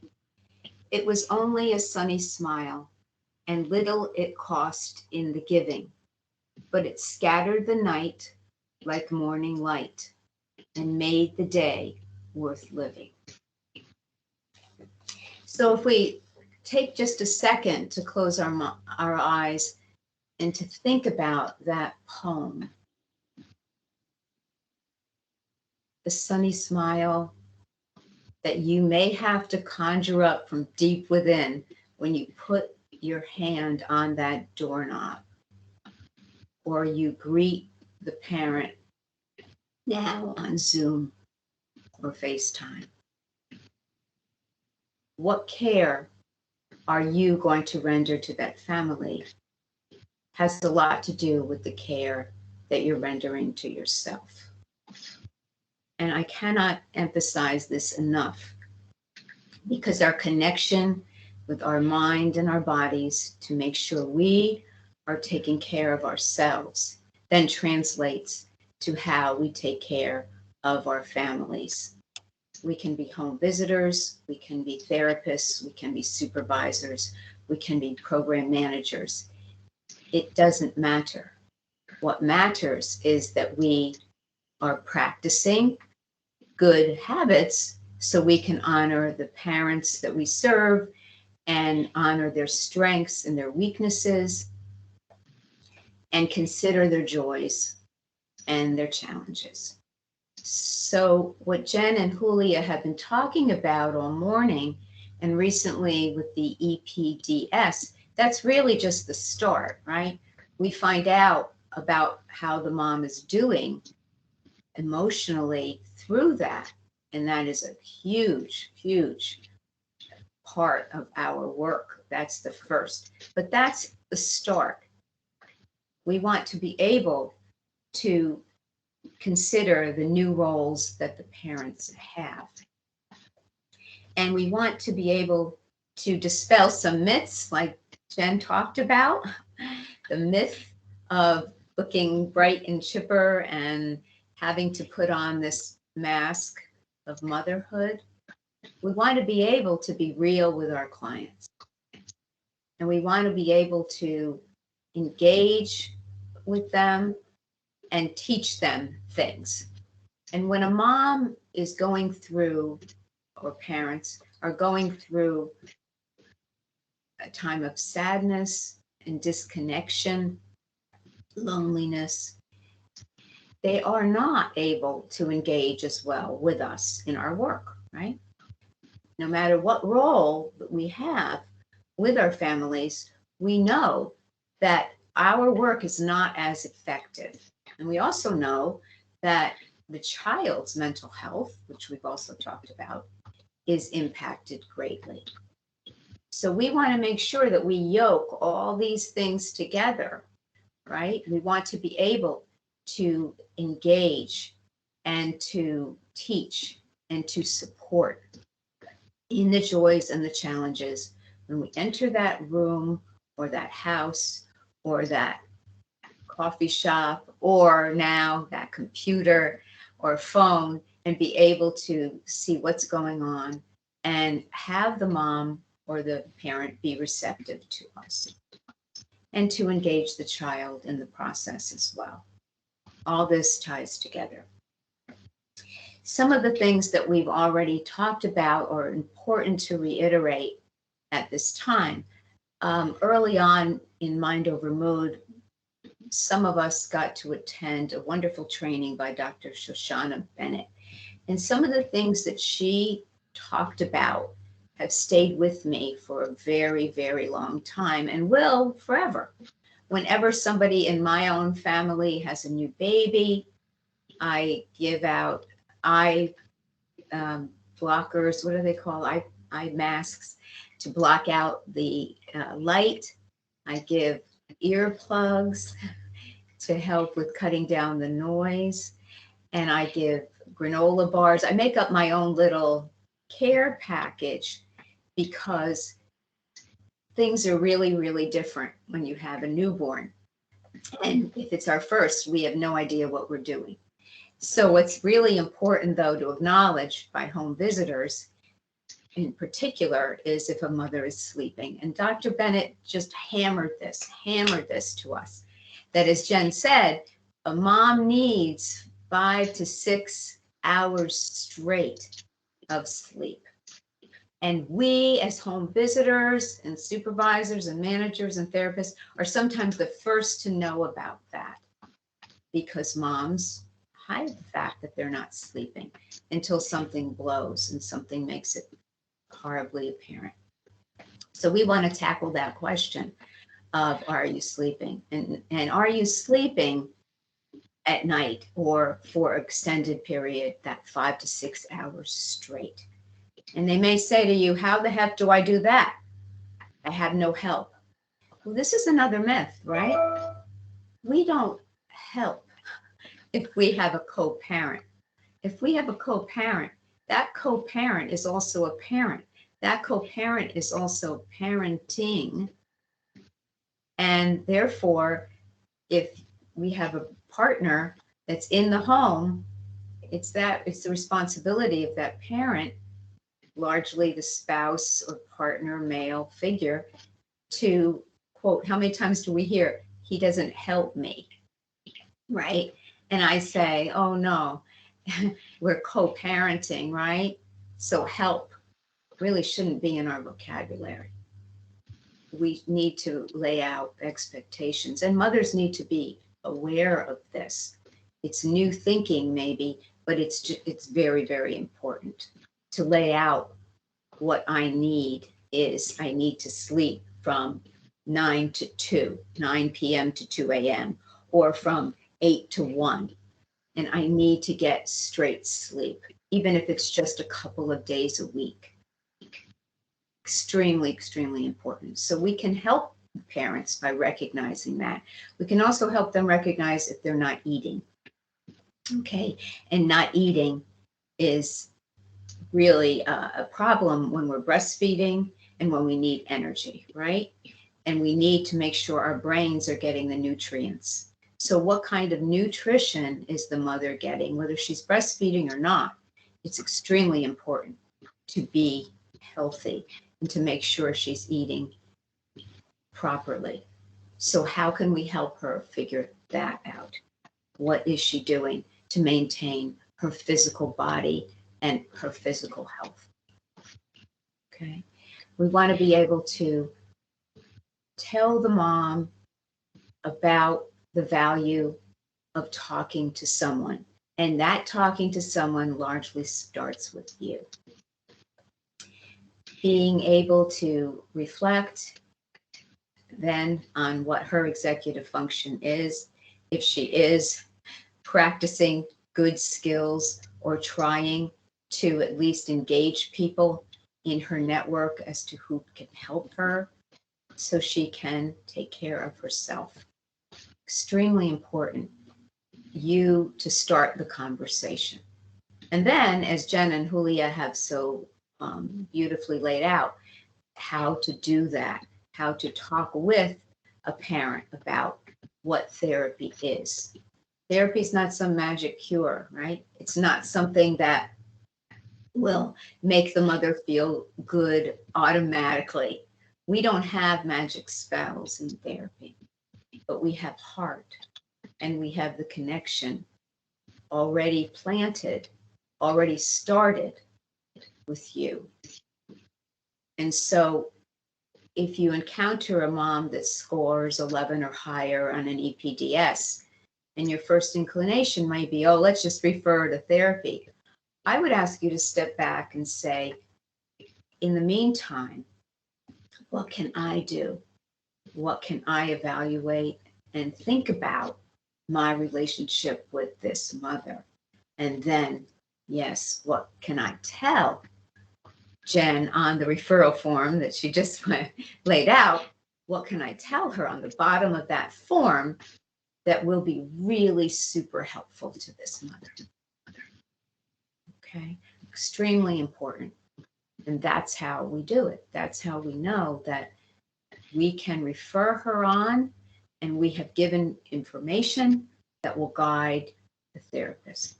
In therapy, there are many, many different models of talk therapy, and it's important to know if a mom has been in therapy before or not, because sometimes they say, oh yeah, and it didn't help me at all, or it was the greatest thing ever. Okay. And oh yeah, okay, what was it about it that you really liked? And then that's helpful too for the therapist, right? Because then we know what her style is, what she appreciated, or what she absolutely detested and made her cut off therapy together. Okay, those things happen. And again, starting with you, that talk therapy program has a better chance of succeeding. We also want to stress the collaboration, the connection that we want to have with you after we have referred to either a partnering therapist or our own service at UConn. And continuing in therapy requires, on the mom's part, her providers to know what's going on. It's really important, not so much the confidential information that's covered in therapy, but to know that each person is doing their role. We have many, many roles, right? We have many roles as women and in general. And the role of each of us is slightly different or greatly different in some cases. That's okay. That's okay. We can share what we're doing to make it easier and to increase the effectiveness of what we are supposed to do in our own respective individual visits. Okay.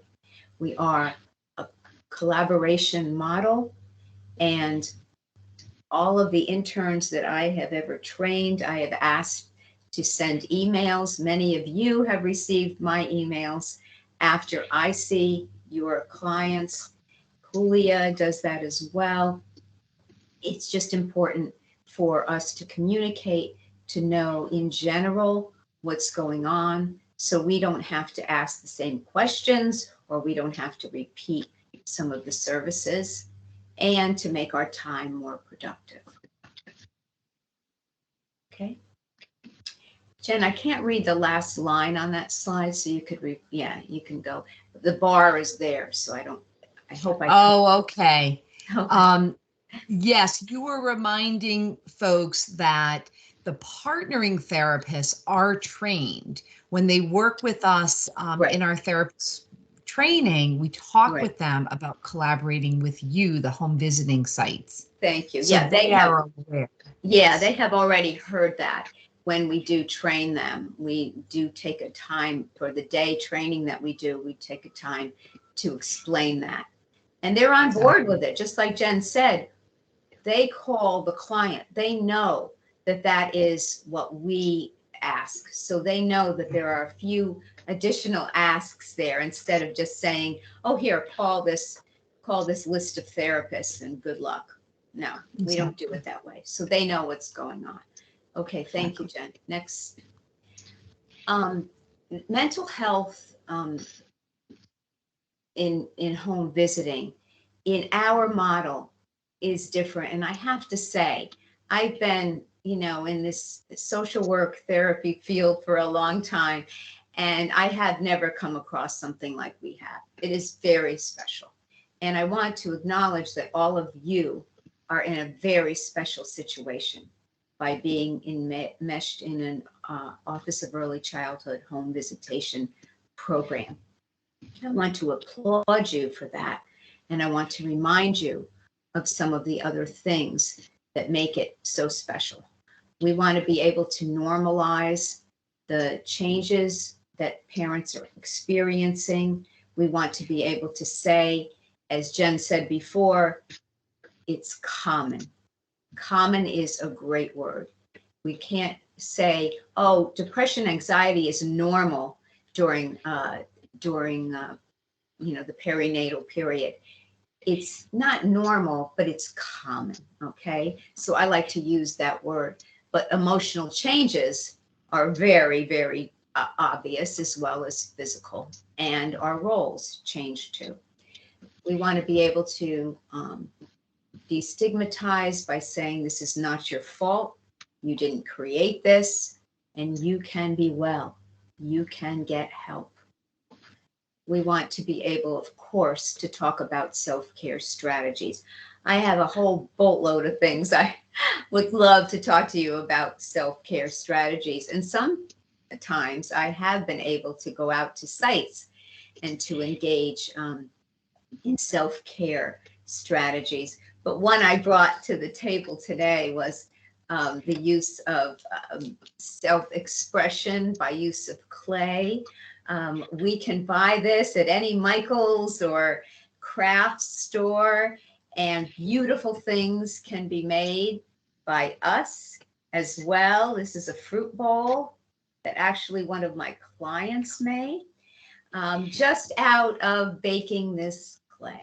Okay, that is a form of expression of taking care of ourselves, our minds, stopping and realizing that this is what we need right now. It's similar to when we do mandala drawings. You've all seen the adult coloring books that we have now, right? Or maybe yoga is instead your thing, okay? We can educate moms not only on eating and drinking right, but also nurturing their bodies and their minds. When we do this kind of stuff, okay, we create, that's opening the right side of our brains, and that's the creative, spontaneous side that we need to balance out, because when we're new mothers or when we're home visitors or managers or supervisors or therapists, we all need the same thing, because our left brain is thinking, problem solving, and actually being concrete and logistical. The right side of the brain is for creating and being expressive.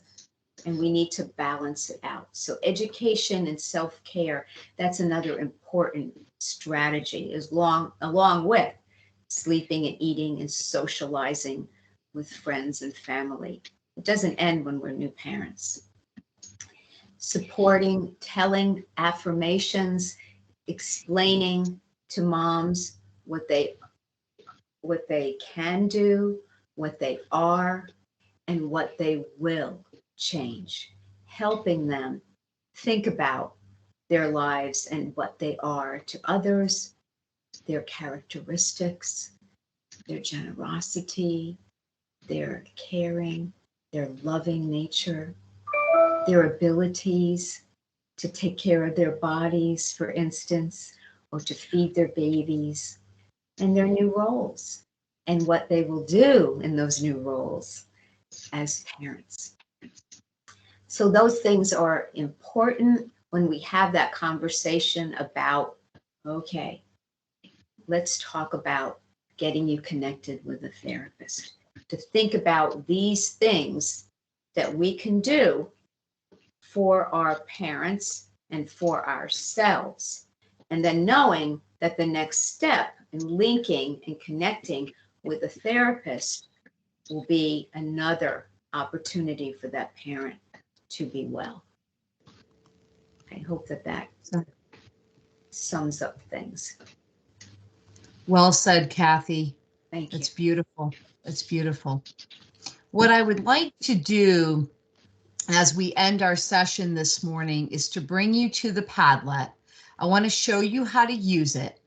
And then we do have a homework assignment. Okay, so Jennifer or Sandra will be sending out the slides PDF version. Okay, that means that the hyperlinks will still be able to be activated. But in addition to that file, we're also going to highlight the video that we didn't have time to see today. It's about a 12-minute video. And in the video, I outline for you how to make a referral to Mind Over Mood, all of the steps. Okay. And I think even if you say, well, no, I pretty much got everything you said, I get it, please still watch it, because there are some points that are worth repeating, and I think you'll enjoy and appreciate it. Okay. Hopefully you can still see my screen here. So a Padlet is simply an online bulletin board. All this is doing, this website right here, okay, this is the URL for it. So you're going to just kind of tuck it away somewhere. You're going to bookmark it. You're going to, have it written down on a sticky in front of your computer. Just keep it real handy, okay?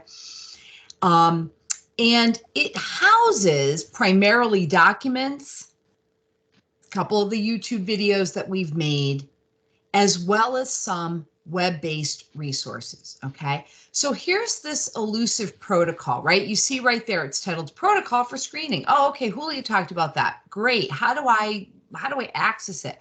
All I'm doing is I'm taking my mouse, I'm hovering on this frame, this is the frame on the Padlet, and I just click inside of the frame, okay? Now you see, oh, okay, this is a 7-page document.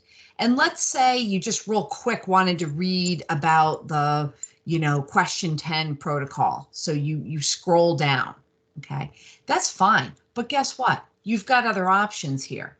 You can download the file, save it to your computer, save it to your network folder, whatever you want to do. You can open it in a new window. You can view it full screen, whatever you want.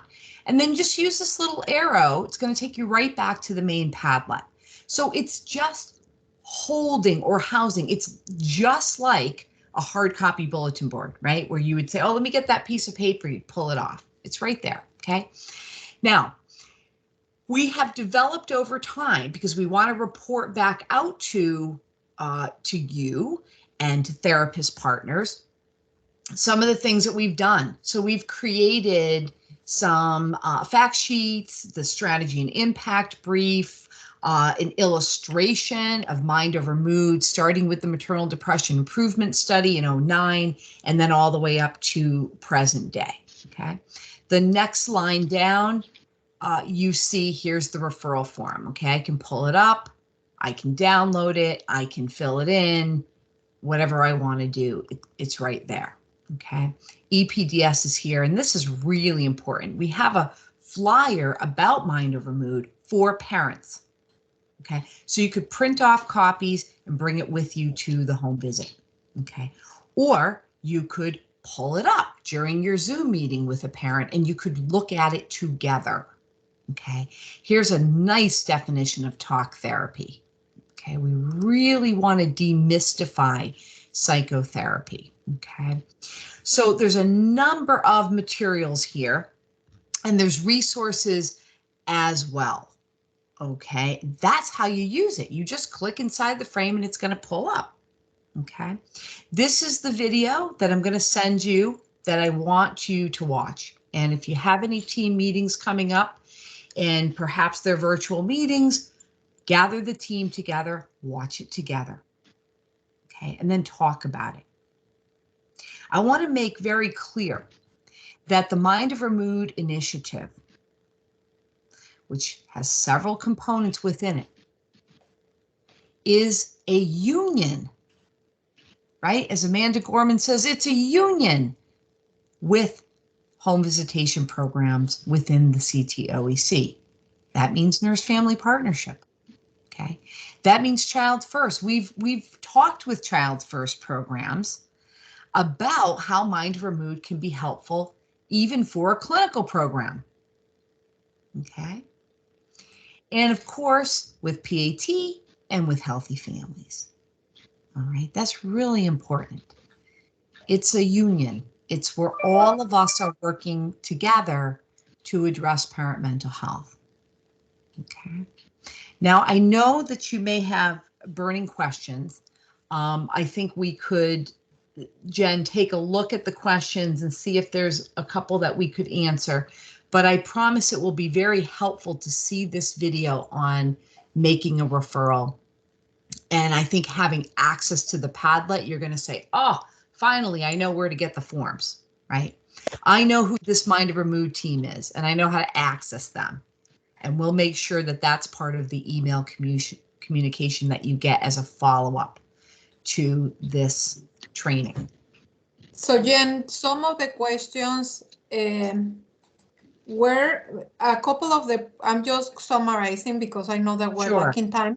Some of the questions were related to either moms scoring negative in the EPDS, and then the home visitor and the supervisor knowing that this mom has struggled with depression for a long time or that is hiding symptoms, and others talking about again, moms not scoring what the home visitor believes should be the score. These are perfect examples of how to call us and use the consultation program. And we don't want you to hold on to those people that you're worried about saying, well, they didn't reach the 11 that they are asking me. Just call us and we'll discuss what's going on. There were, and then we will decide if they need a referral. There were other questions in regards to talking to parents about therapy and the barriers that families may feel when they don't want to be stigmatized as crazy or labeled as crazy. Yes. This is very important. I think Jen, Kathy, and I all highlighted that is really, you have an incredibly important role normalizing. 1 in every 7 mothers experience postpartum depression. Just that, keep it in mind for a second, think about it and communicate it with them. It's a lot of us experiencing these symptoms. So expressing that, normalizing, educating that with help they will feel better, helping them see that this is an important time for themselves and their babies, and that with help they will enjoy it rather than suffering it. It's really important. But again, if you have trouble communicating with a family, we are here in the consultation program to help you sort things through, and I think using your supervisors as well. Exactly. There were a couple of questions about sharing resources. You will get the PDF with the links, as Jen said. Using your supervisor during question 10, there was a question there if you should let the family know that you're going to call your supervisor. My hope would be that your families know who your supervisor is and remember your supervisor, whether it is from an intake or for a joint visit or because you have mentioned your supervisor in other occasions. So helping families understand that your supervisor is your support system and that you will feel really comfortable. You could just say, my home visitor says, will it be okay if we call Julia? And she will help us know what to do and what resources to ask. Families are usually okay with that. But again, I have to highlight that my relationship as a supervisor with families is what's gonna help those families say, yeah, sure, call Julia. Like they know me, they know that I support my home visitors, and they know that I have their best interest in mind. Yeah, and my vision, Julia, is, and I think right now the best vehicle is the Padlet, but when we're thinking about resources, in addition to talk therapy, what are we talking about? We're talking about support groups, right? We're talking about socialization groups. We might be talking about infant massage groups, right? And there are a variety of in-state and national resources that I do feel every home visiting program should be aware of. And so those will also be included on the Padlet. There's no question that connecting a mom to a virtual breastfeeding support group or a lactation program, peer counseling program, the WIC program is critical, because that's the first caregiving task, and it's got to go well. We have a couple of other questions yet. There are a couple of questions about insurance. So, excellent. I'm going to explain a little bit, summarizing some of the questions that are coming through. Mind over Mood, it's a coordination service. We also have a small clinical service. So most of the referrals of families that have insurance will come to us, and we will identify private practice therapists that accept the mother's insurance. So there was a question of what insurances do you accept for families? Whatever insurance your family has, you will tell us, and we will identify a therapist in the community that can serve that family under that insurance.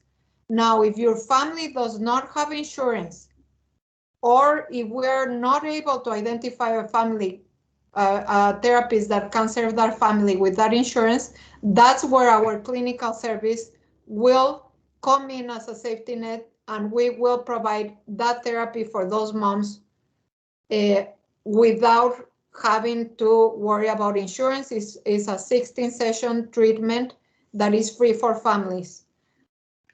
There is another question that is very relevant. We know that some families have insurance, but their copays are really high, and we know that families cannot afford this. This is also a consultation with us, and we will, if the family cannot afford the copays, we will serve them through our clinical service. Yeah, and I love that folks are having those conversations, right? You do want to know, in whatever model you're using, what insurance the family has. That is critical, whether or not you're referring to a clinical service at some other point. It's really, really important, okay, to know that information. So the family says, well, I have Cigna through my work, but I also have Husky. You're going to note both of those on the referral form. But you do want to say, what is your copay like with Cigna? Because Husky is always the second payer, unfortunately, okay? If the family has Medicare, a small percentage of our families have Medicare. That is a different insurance program than Medicaid, which is Husky. Medicare is a federal insurance program. And typically, families could have Medicare if they qualify through a disability, okay? Yep. And obviously if they're a senior, but our families aren't seniors. So, but that's really, really important. And there are times where we can do some of the legwork on whether we can activate their Husky as a first payer, but only if we know their number. So we need their name, their date of birth, and their phone number. And we're more than happy to call the Behavioral Health Partnership and say, hey, look this family up and tell me if they have behavioral health coverage. And if they don't, and it's Cigna and the copay is $30 a session, we'll roll it into the clinical service. That's why we have that safety net, because we get it. It's a crummy system, right? And again, what you're saying, it's incredibly important, but I think the highlight of that is that we need your mom's information. We need that referral fill out to the best of your ability. We need the information about the insurance, and we'll take it from there. We may have questions about their insurance. We may have to figure out if their insurance has to be activated, but you don't have to understand all this. What you need to do is pass us that information so that we can help you sort through these things. And if we cannot use the insurance, we will cover under our clinical service. There is another question about, is there a way to prevent or detect depression before it happens? I think this is a great question, and I appreciate it.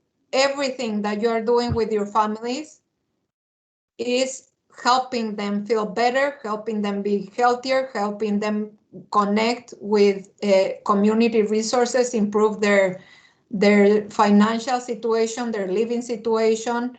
And unfortunately, sometimes there are other factors that you cannot change, but everything that you are doing to support families, educating them, preparing them for those babies, talking to them, being supportive, being a listener, being present with them, and having the intentionality of communicating with families, whatever you need, we'll try to help you with. That is a huge help for families.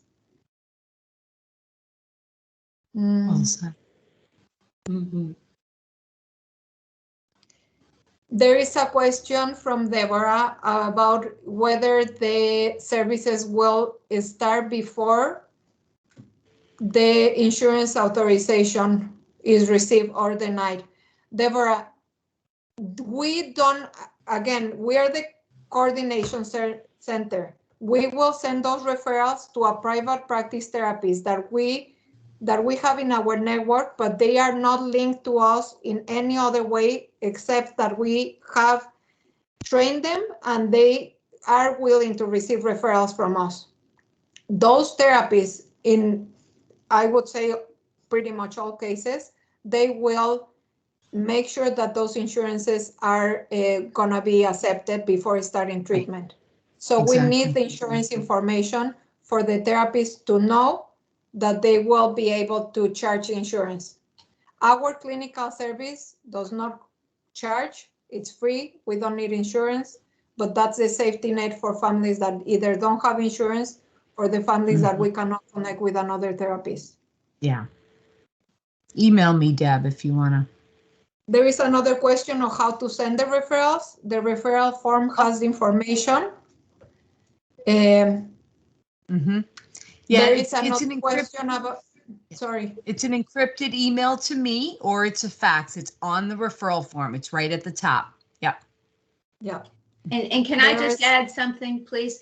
Jennifer Sure. Wilder, I know you're in charge of this, and many people have dropped out. I'm seeing the number go down and down. So a lot of these questions won't get to these people. So please encourage all the supervisors and the managers to make sure that people who have not heard this portion to please listen to the recording, you know, in full. It's super important. Even a lot of these questions were in the talk itself, you know, so Yeah. we've covered a lot of this already. So Okay. And I would say too, I know that you'll be sending a communication after the training, usually the day after you give the slides and so forth. But we will be, in Mind Over Mood, also sending a communication when we get a full list of all of the funded programs.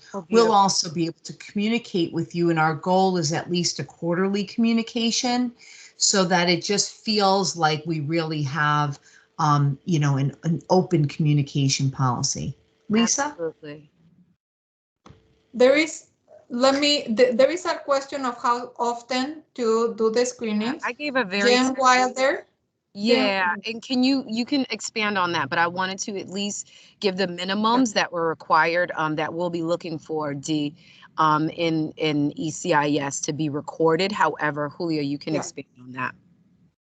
So what Jen Wilder and Ashley Murphy are answering in the chat are the requirements, the minimal requirements for OEC and for benchmarks. However, by best practice, the recommendation is to do a screening prenatally at 6 weeks, 3 months, 6 months, 9 months, and 12 months. And those are also included in the slides from our presentation. That is what is recommended by research and the way that we know that we will identify those women that are suffering with these symptoms. However, Jen highlighted the minimal requirements for the purpose of the benchmarks. And there is, like Jen said, a data collection timing chart that we all have been provided. And we can include that in the follow-up email as well, just so it's all in one package. that'd be good. Yeah. Lisa, you had a question? I want to highlight that if you have a mom and you just did the 3-month screening 4 weeks ago and you're thinking, well, I should wait until 6 months, but you're seeing changes, you use that Edinburgh when you need it. Don't wait. There is no limit of how many times you can use it. You don't want to give even it to a family every week, but certainly if you have concerns, use it. It's normalizing that this is what we do, that we care about how they feel, and that way we'll identify women that are needing more help. And especially because it's within the last 7 days. Don't forget that. It's within the last 7-day period. So you are going to catch something quickly if you do administer it. So err, like Julia said, err on doing it too much, not too little. Yeah. Okay. Lisa, okay, it sounds like. And I'm sorry, Jennifer, Julia, and Kathy, I really appreciate you guys extending beyond this time. And so as long as people are on and you guys are available, we can, you know, continue and answer some of these questions. But when you guys have a hard, fast stop, you let me know and we can close out. We're here. So Lisa, you had a quick question or thought? No. Oh, you were just. I just wanted to say that I love these women and what they do. We love you, what they Lisa. have brought, and it is phenomenally wonderful. We love you too. Oh, thank you, Lisa. Thank you. Thank you, everyone. Awesome. Thank you. So I thank you. In the beginning, I was singing all of Jennifer's praises, but Julia and Kathy, we are so lucky to have you guys join us and just color this presentation in a way that makes it real for everybody. So I appreciate you guys giving such you know, engaging presentation on such an important topic. And so thank you for sticking on. Thank you for all the incredible resources that you have available for folk. And just thank you. So we'll follow up with some of these resources. Jen, I'll look for email from you, and then I'll send that over to the rest of the network for them to be able to have. So thank you guys. Thank you, everyone. All Thank right, you. and we'll Take see you care. guys later on this afternoon. We do have another presentation on special populations later on this afternoon. So click the link later on, and I'll talk to you guys. Thank you, Thanks. guys.